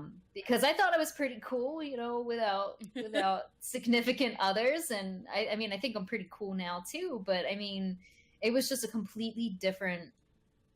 was a completely different person. Not completely, but you know. No, I get what you're saying. Yeah. I did not go from I went from partner to partner in one phase of my life, but not relationship to relationship. I didn't understand those girls who did the relationship thing. And I don't regret personally, because, you know, decisions that you make, you would never get to where you're at now, right? Like that's when you regret, that means you don't like the point that you are now.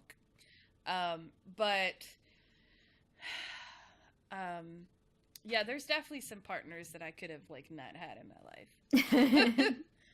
So maybe just, it's kind of like when you're writing your manuscript and you're writing a book and there's this huge cast of characters and you can just delete like 3 of them and nothing Right? changes and it's fine. Yep, exactly. So, what trait of yours are you most proud of? Wait, which question are we on? Which am I proud of? Whoa, I'm What sorry. trait? What? What trait is What Heart1lly trait? so proud of? What are you most proud of? Man. What do you like about yourself, basically? Perseverance, I suppose. Like just the perseverance, honestly. Just the whole like being like, this really sucks, and then just being like, okay, in a week I will probably get over it and I will keep on going at some point, you know? Like I might be down for a little bit, but I don't stay down. I get up and then I trudge along. Like, you know, like the time in 2012 where all the like category 5 on my life came through and kind of forced me to recenter myself a bit. But yeah, I couldn't have gotten through that if I wasn't so stubborn. Sometimes being really stubborn is a really good thing. I will agree. Totally agree. So what then would you say is your greatest insecurity? I have really bad anxiety, so like a lot of things. A body image, I suffer from like body dysmorphia. Sometimes I look in the mirror and I'll obsess in the mirror for a long time about something that I see on my body, and it takes up a lot of time sometimes, especially lately.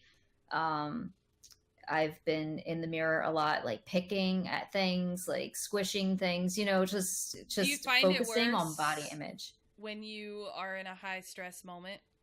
Oh, absolutely. Yeah. And I just can't relax and enjoy myself. So I'm like staring at things I would change on my body. Yeah. And I'm like, should I go get plastic surgery? I'm like, maybe I should drop the money for that. And I'm like, no, stop it. Like I'm trying to tell myself not to do that. But I get obsessive with it and it's not good. Yeah. So definitely body image. Yeah. That's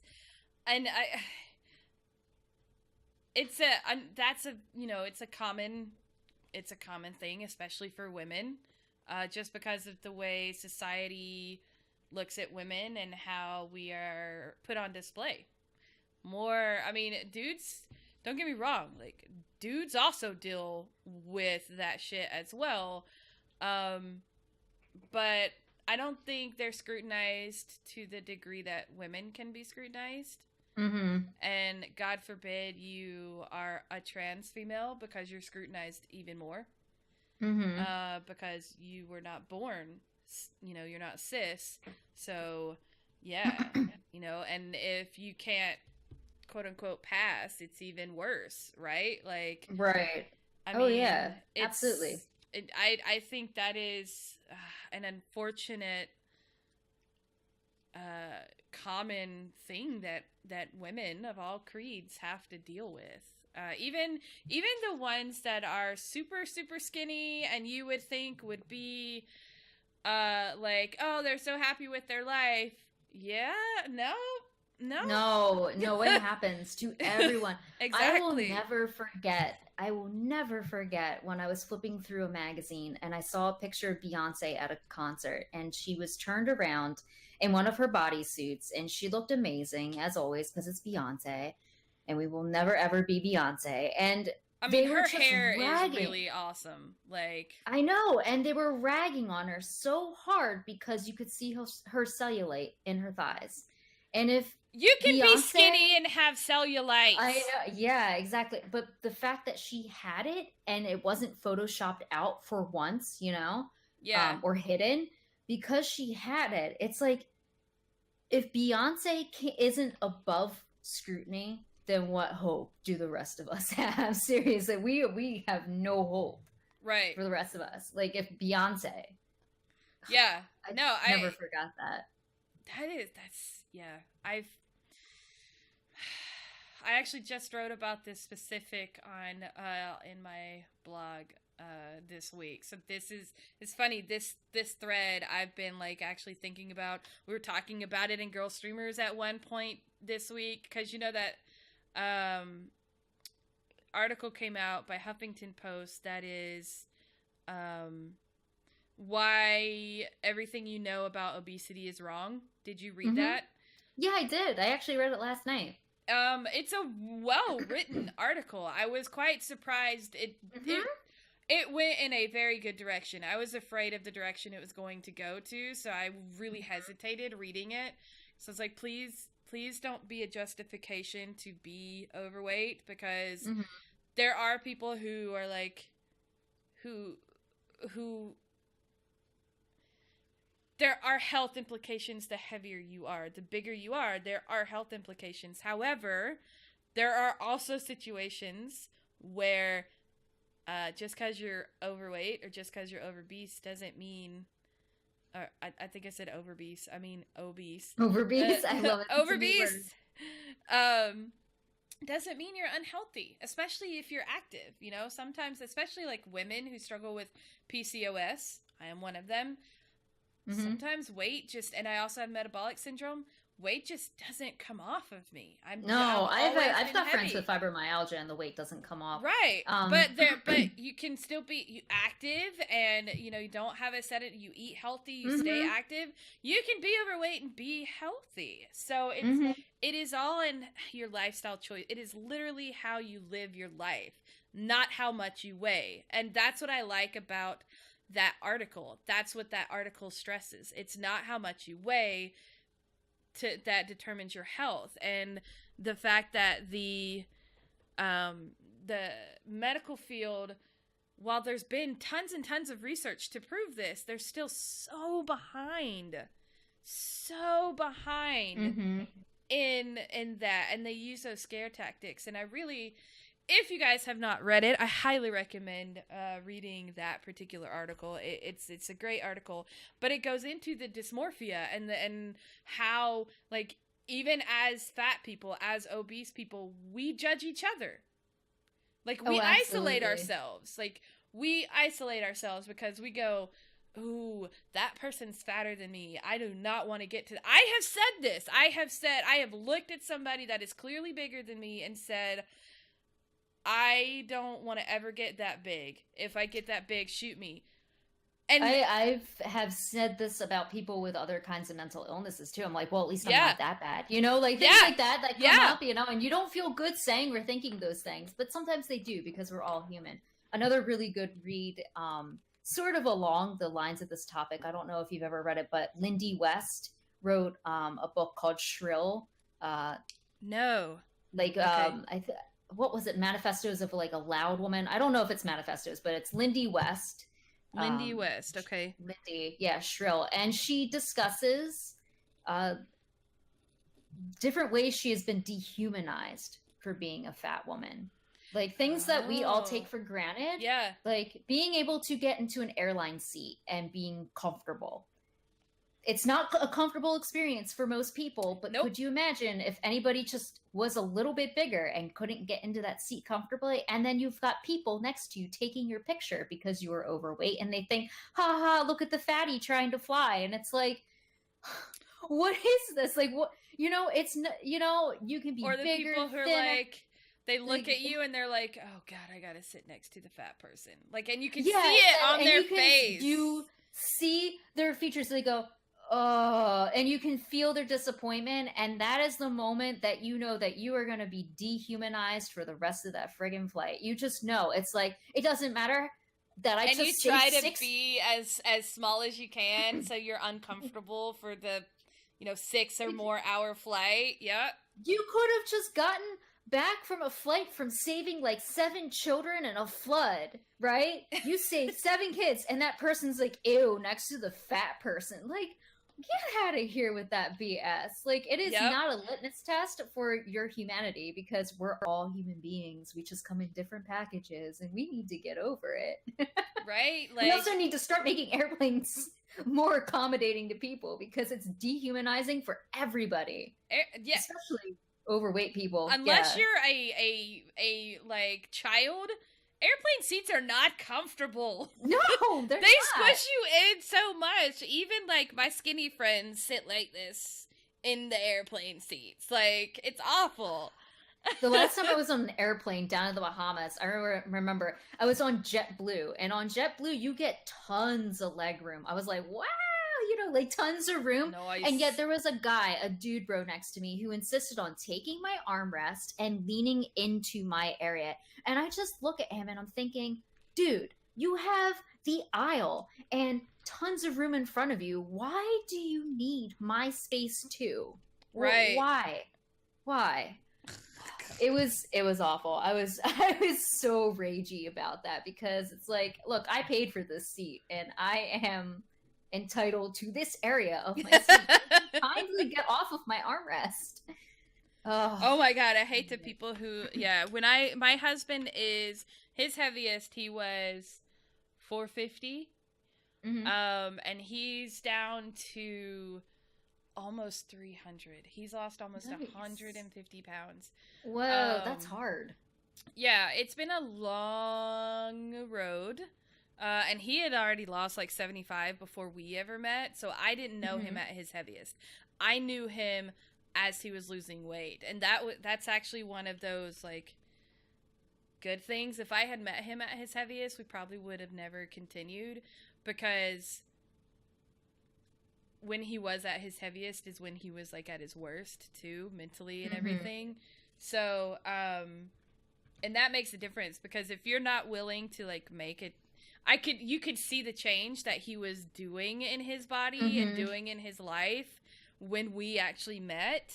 So because it's all mental too, right? So it's in a much better place. State. In a much better place when we met, and thank God, like we met at that place versus sooner.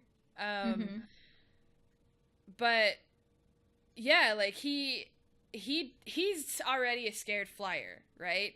And so you got this 330 pound man getting on a flight, and because he's like, watch, all of these people are gonna, because we get on Southwest, so people will skip our row until they absolutely have to sit next to us, because they all look and they're like, it's too fat people.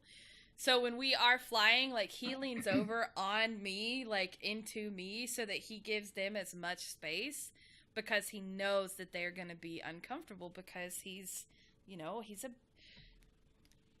to be in other people's spaces, even when he's like 250 pounds, because the dude is built like a linebacker. He is like Terry Crews, right? Yeah. He is so broad. Like he's still going to be in people's, when he is fit, he's still going to be in people's things. So it's not, Anyway, we're getting off topic now. But it's an interesting topic, but yeah. Yeah, it's a good discussion. But yeah, it is probably, I think, one of the most common things that we deal with, and America is like the worst when it comes to that. But God, yeah, I feel you, girl. I feel you. I will say one of the things, like, I don't struggle with it nearly as much as I used to, because my brother, and I will say this, and maybe this will work for somebody else, because it ended up working for me. My brother is definitely the hot one. Okay, he's blonde hair, blue eyes, just military. Although he's getting a pudge because he's a father now, right? Like, oh no, he's getting the dad bod. He's getting the dad bod, but like, yeah. Anyway, he does have an issue with acne, but like I saw through the acne, and so did his wife. Like, he's a good looking kid, and we're very close, and like he'll say crap like, I know I'm hot, and like just jokingly be conceited. It's not serious, but like one day I'm like, why do you do that? And he's like, look, if I don't feel like I'm hot, nobody else will. And it like clicked, and I'm like, you got a point, man. If I don't think I'm hot, nobody else is gonna think I'm hot. Like, I don't know why. Like, it's stupid. And so I just started like, all right, fine. You know what? I semi-look good, so I'm gonna be like, yeah, I know I'm gorgeous. And now, like, even just jokingly doing that, my brain, it changed. So when I look at myself in the mirror, I don't scrutinize myself nearly as much as I used to. And as silly and stupid as that sounds, it totally worked for me with like my whole body dysmorphia and stuff like that. Like it just completely changed like the outlook of how I look at it. And it's like, you know what? I can't because I focus too much on what other people thought of me and saw of me. And it's like, well, they're not going to think I look good if I don't already think I look good. I know it's simple, right? But just do it. Like, do it for a week. Like, be silly, be goofy with it. I'll bet you at the end of the week, you're going to be like, damn, I'm looking good. I promise, do it. It will help. It will help. It's silly, but it'll help. So, oh my God, we are like, woo! We're running like real late. Thankfully, Aaron is not streaming tonight, so it's okay. It's okay. We did get started late, and then I had to go to the bathroom in the middle of it, so.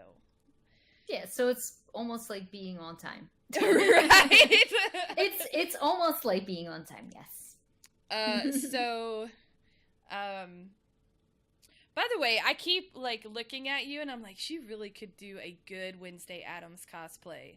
Like you just have like the perfect, you look like you could I've gotten that before. People have said that I look a little bit like Christina Ricci. You do. Like I think it's the face shape. Yeah, you could do such a great Wednesday Addams. Because I'll definitely keep that in mind because I still need a Halloween costume, so that might be it this year for my stream, my Halloween stream. Beautiful, round face shape, the big gorgeous eyes. Like, yes, you totally. I actually hate my round face shape. Really? Because I remember back in the day on MySpace. This guy messages me out of the blue, and this is how old this story is. He goes, "Oh, you have such a cute little butt chin." He's like, "Yep. Oh, look at it. That's so cute." And I'm like, I didn't know I had a butt chin. So I told my sister, and she's like, "Oh my God, oh no." She's like, "Oh no." She's like, because she has it too. We look very similar. She's like, "Who says that out of the blue to a stranger?" And I'm like, "I don't know." But ever since then, I've been insecure about my little butt chin that does this, and my round the little shape. John Travolta chin thing going on there. So now I'm like really self-conscious about my face shape. I'm like, nah, girl, own it. You look good. Own it, girl. Be proud of that. Be proud of that butt chin, okay? My brother has no chin at all, so he looks. It's funny because when my head is shaved, like because he's in the military, so he keeps his head shaved. Except for the colored hair, we look the same. It is creepy how much we look. But if you look at our profiles, his chin actually, mine pokes out way more than his. His actually goes in a little bit. So we get that with ours too, where it's just like there's nothing that you could be really skinny and still have that because of the way that your chin is, and I hate it. I hate it. So have you ever been trolled? Speaking of you getting trolled on MySpace, apparently. Well, I mean, I'm a woman, so I mean, it's sort of like obvious. Yeah, all the time. Something's always happening. At least like a couple times a month, something weird is happening. What do you? Are you at the point where you're just like you don't even pay attention to it, or do you have like one that is like the funniest or like the most memorable troll moment where you're just like it was hilarious, or you're just like so blown away by how awful it was? Like any hilarious troll stories? I mean, like troll. Okay, there's troll, and then there's like genuinely harmful, awful person. That's true. Because trolls can sometimes still be funny, and I'm like, laugh at it. Like the one time I got trolled when I was playing Slime Rancher, and my regular mods weren't on at that time of day, but I was like, you know what? I said, whenever I don't have a mod in the chat, I'm like, don't think I can't ban you, because I definitely can, and I will use the ban hammer Like, and I do often.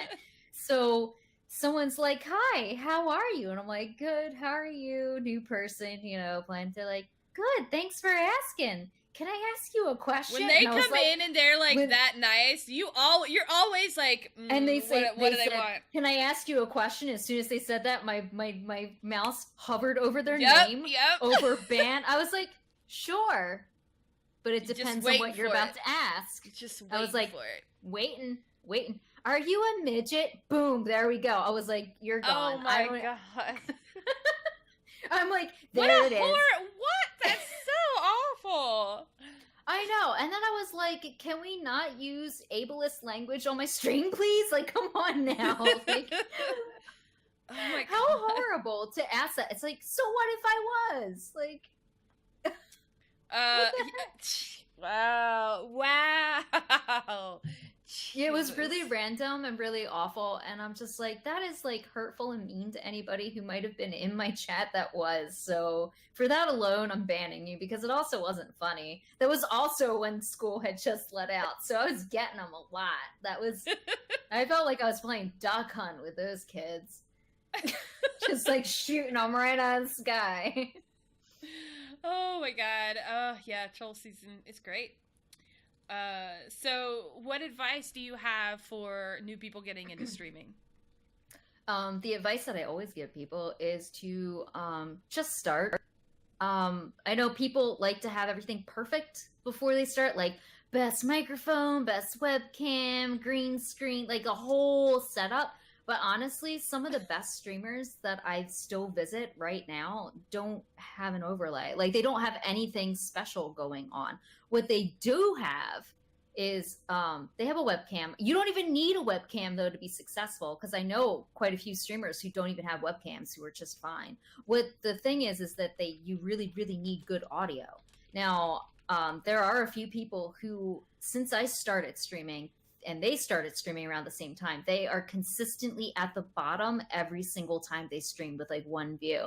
And when I pop into their streams, I'm not even friends with these people, so I don't really feel like good about pointing it out to them, Their camera, their stream quality is really bad. Like they are pixelated on the screen. They're just pixels. And their audio quality is terrible. And they're not engaging with their chat, and they are just playing whatever. Like they're playing on the couch with nobody in there, They're not talking and stuff. And the thing that drives me away immediately is really bad stream quality. Like if it's all pixelated, I'm clicking away. Like as soon as I get there, I'm like, well, I can't see anything, so I don't want to be here. Like, and if what's I the can't point? hear them, Yeah, and if I can't hear you clearly, I also don't want to be there. Or if you have a webcam, but it's all pixelated and I still can't see you, I'm probably not sticking around. So it's really good to just hammer out the basics first before you start adding fancy stuff. Like, even I progressed to the point where I was like, okay, well, I have my microphone, I have my webcam, I have my overlay and stuff. I'm like, what else can I add? So then I started adding other stuff. Like I added Capagen. I used your tutorial to put Capagen on my thing. I was searching. I was like, how do I do Capagen? Because this tutorial that they gave me is terrible. Garbage! And then you came up as like one of the first things that I searched for. That is like, to date one of the most popular tutorials I've ever made. That's because it worked, man. It was so good. And I followed you word for word, and I was like, awesome, this is really cool. And then I got Capagen set up, but it wasn't the first thing I went for. Do you know how long it took me to figure that shit out for myself? So long. And when I finally figured it out, I'm like, I'm making a tutorial because this is confusing.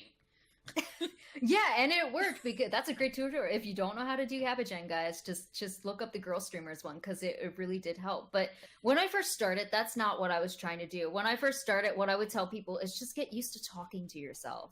Yes. Because you're going to be doing it a lot.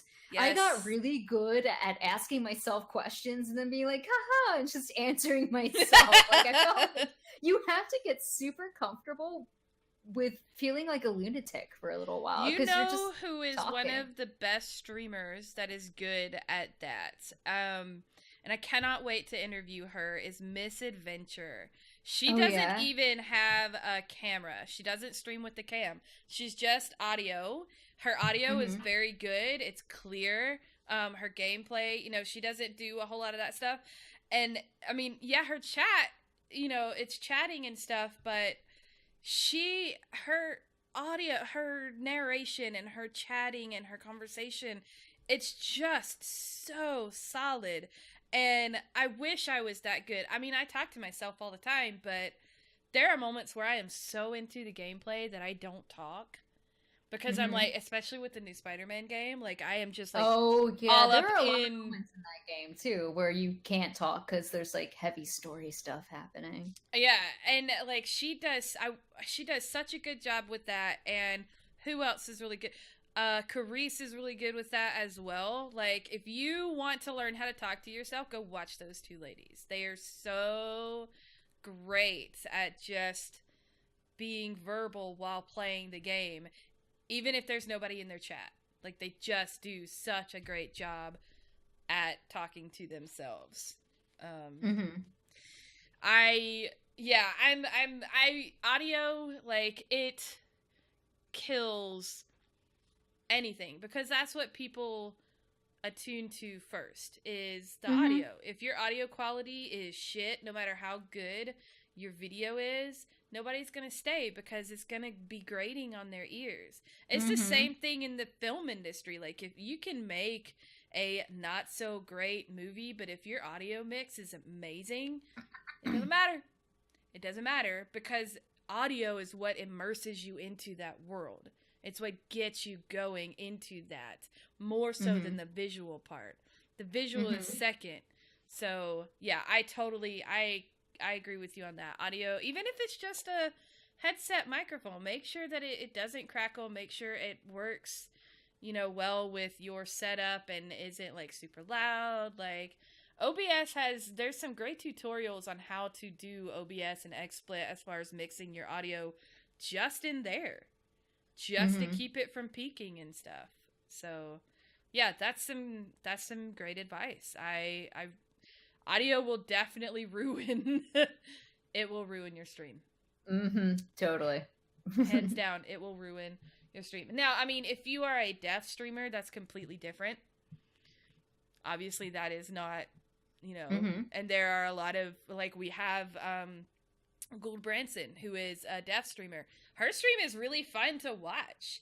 Because she'll, like, be talking to her people, and I'm like, what is she saying? What's happening? Like, what's going on right now, right? And then she'll like she is like the fastest freaking typer I've ever known. Cause like she'll still be like typing, like saying whatever the hell it is she's saying, and then it'll pop up in 2 seconds what she just said. It's like, oh my what? God. How is she doing this while playing Rainbow Six Siege and kicking ass? That's a lot of multitasking. Right? I wish I had that. Yeah, that's some serious skill right there. That's awesome. Do you have any cool tattoos, scars, or piercings?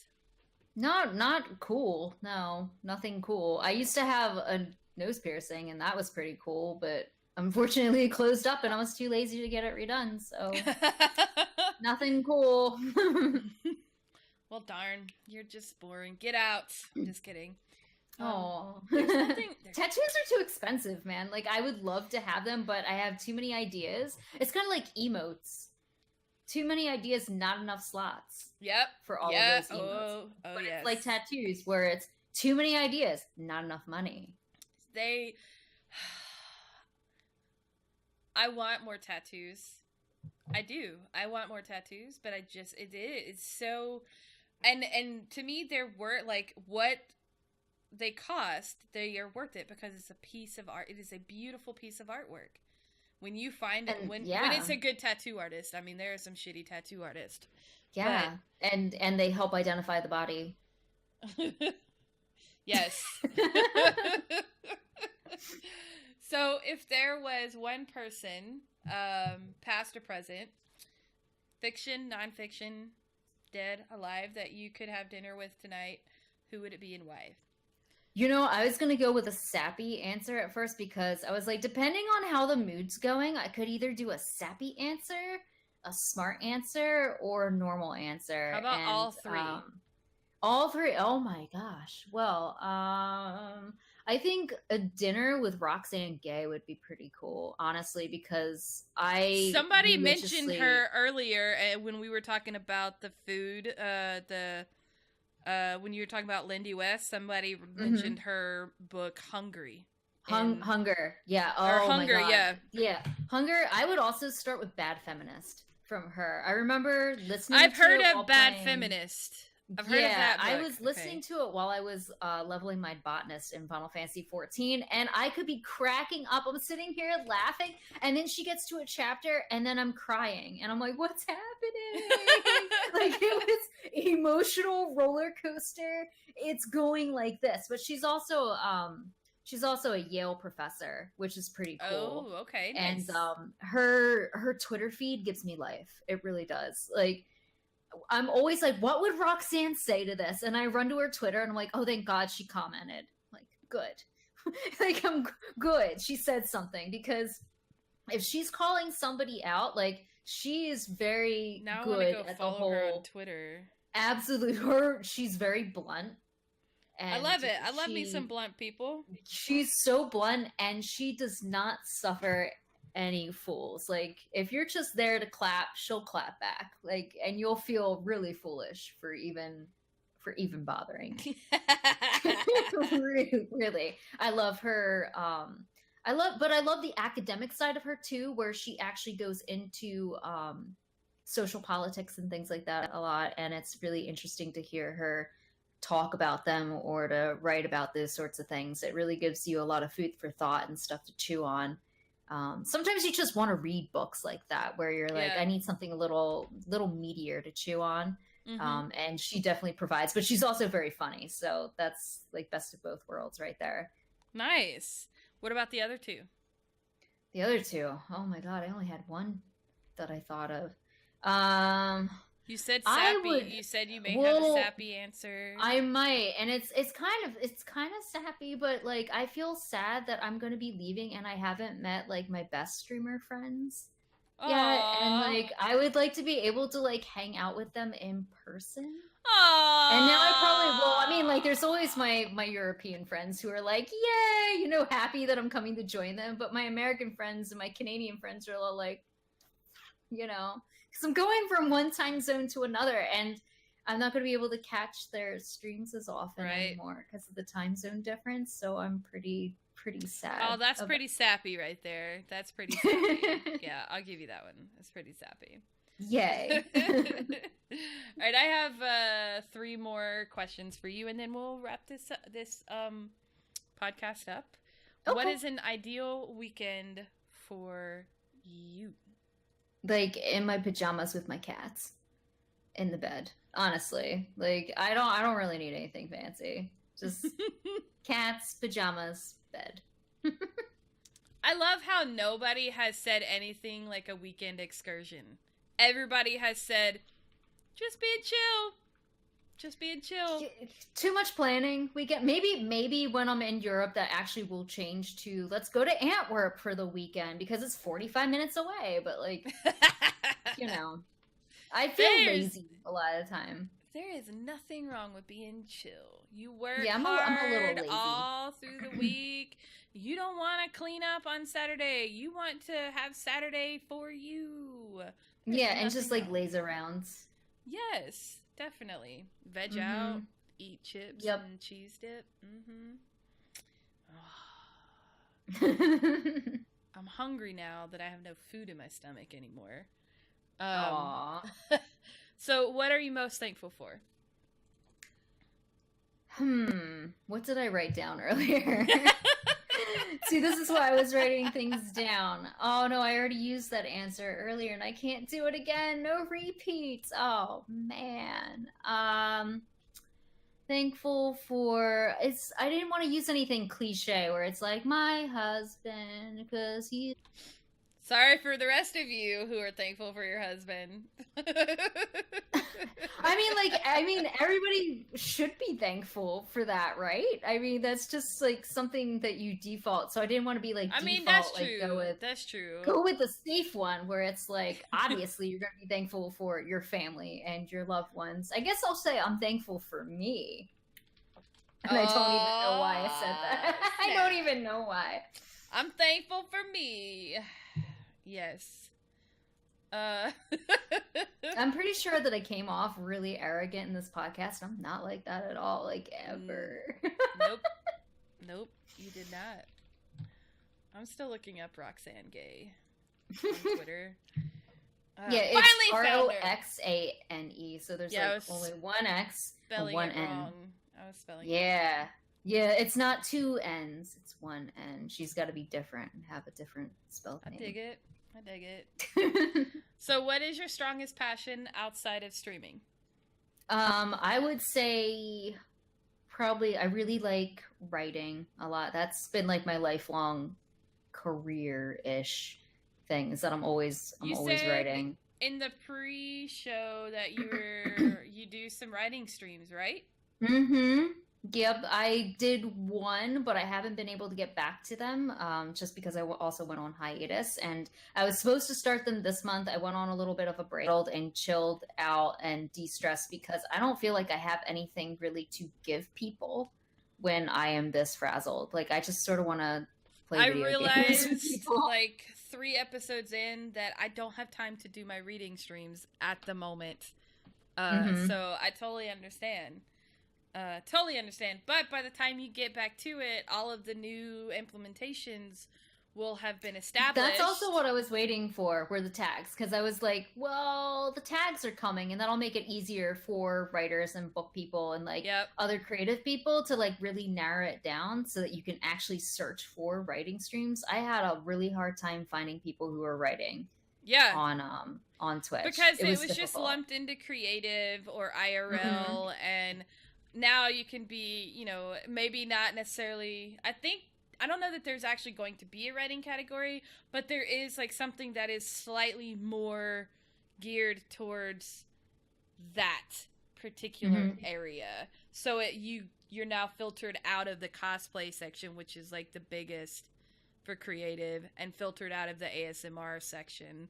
So it's you can actually and find, you know, I think and have your own thing. Yeah, I think it'll be a great way to I like these. I'm excited. I hope these help out, because I can see, the more I look at it and the more that comes out about how they're going to implement it, I can see where they were trying to do that with the community tags, but because the categories were still so broad, it didn't narrow it much. So, but yeah, that's cool. That'll be exciting to see you writing on stream. Yeah, I think I hope, at least. Maybe not exciting, but it'll be at least intriguing, I hope, for people. And if they have any questions or if they need any help with anything. I also plan on doing, like, not just creative streams, but also, like, let's write cover letters, that kind of thing, because I'm really good at that. I am terrible at writing cover letters, so I will be looking for that, because I freaking hate writing cover letters. I hate it. Yeah, I despise it. Found out that I was not bad at writing cover letters, amazingly. Because they're supposed to be, like, basically, one paragraph, but give but paraphrase your resume. And I'm like, okay, just fucking read my resume. Like, I just, to me, it's late. To me, cover letters are lazy. Like, here's my resume, read my freaking resume, or don't read my resume. Like, what's the point of a cover letter? Other than to give them an idea of the type of person you are. Are you basic? Do you just get a template and write your stuff? Or do you actually write your own cover? That's the only thing I can think of that a cover letter is useful. I know. I would love to get rid of them too, because I feel like it's already stressful enough making that resume perfect and then sending it out. And if they like your resume, maybe they should, like, just Skype with you and find out what kind of person you are. I don't, like, maybe it should come up in the interview, you find out, but... Oh, boo-hoo. You have to interview more people instead of narrowing it down before that. Well, maybe that'll help you find people you wouldn't find in the first place. I hate the the interview process is one of the worst. Employers, like, HR needs tags. Right? Yeah. For finding people. Headhunter tag. We need a headhunter tag. But God, could you imagine? That would be kind of cool, though. Like That's somebody actually, yeah. do their whole business where they're streaming and they show you like how to look for jobs and how to. Dude, that would be dope. That's a whole, I think that's under coaching, right? That could be under coaching. Oh, like life coaching kind of stuff? Yeah, like a live coaching Oh. segment. That would be pretty cool. I mean, I see an avenue for other kinds of streamers to start making money now with that, like through stream coaching. Oh, that's cool. Yeah. All right, nice. Yeah. Dude. Just more ways to make money on Twitch. Yay, Amazon's happy. All right, so where and when can we find you streaming? I'm aiming for October, but honestly, I have suspended my schedule for the time being just because I'm moving. My move date is October 15th. So as we get closer to that date, I really am not going to be streaming until after that. And I'm not sure when I'm going to be able to have internet once I'm over there. Because, when you move to a new place, you got to get internet set up and whatnot. And it's a new country, so it might take me a wee bit. So I would say look for me consistently in November. That's a safe bet. However, I am really active on Twitter. The handle is Heart1lly with the 1 and the 2 L's, but there's also an underscore after that. You can also find me on Instagram, where I'm going to be uploading videos onto Instagram TV. I'm really trying to make that a thing, guys. Instagram TV. That's tough. I did that for the DragonCon coverage. Yeah. Instagram TV it's tough. It's very It's like hard. the Wild West right now. Like Yeah. who knows with that, right? So It's trying to do that, trying to get my YouTube channel up and going later on this autumn too, which is not going to be anything tied to the stream with video games. It's going to be like expatriate stuff and living abroad stuff. And I'm hoping to do that'd be some IRL cool. streams That'd and be IRL fun. streams living abroad too. Like, come with me as we explore a new neighborhood, that kind of thing. Like Ooh, now that'd with be those dope. tags, since there's a travel tag, so we're gonna be doing that. Ooh. Still the video game streams, but more of other stuff. I dig it. I dig it. That So sounds I'm fun. the Twitter handle and the Instagram handle are the same. Heart1lly with the 1, 2 L's, and then underscore. So those two are the same. And then Twitch is just Heart1lly without the underscore. Nice. So Well, thank Yep. you so much for joining. I have had an absolute blast hanging out with you. I hope you have had a thank you blast for as having well. me. Yeah, it was a lot of fun. And I'm sorry if I caused us to run massively over the time. No, it wasn't you. It was me. Had nothing to do with you. It was all me. It was all me. So thank you again so much for joining us. This has been a Girlstreamers podcast. Thank you for listening. Girlstreamers is partnered with Loot Crate, Simple Jerky, UN Racing Chairs, Glom Tom, Sennheiser, and Humble Bundle. Links to all these amazing partners are down below, so please feel free to click. Thank you for all of your support. Please follow us at Girlstreamers on Twitter, Twitch, YouTube, Instagram, and player.me. Don't forget, if you want to find us on Twitch, it is twitch.tv/girlstreamers_INC. If you have any questions or would like more information, you can visit our website at girlstreamers.com and contact us through there. You can subscribe to us on Twitch or GameWisp. And don't forget that you can get access to our Discord fan channel when you subscribe to us. So that means you get to talk to some awesome ladies like Heart1lly when you join. And you can get some awesome gear in our online shop at designbyhumans.com/shop/Girlstreamers. And right now we have a new contestant. It is for the Designed by Humans t-shirt contest. Char Amasita, I believe is how you say her name. That is who won. You can find Heart1lly on Twitter at Heart1lly with an underscore. That's HEART1LLY underscore. And on Twitch at twitch.tv/Heart1lly. That's HEART1LLY. Our next podcast will be October 7th with Aaron Gilbrack. right here, same time. This podcast is a part of the Two Lazy Dogs Media Group and the Girl Streamers community. Encourage, support, grow.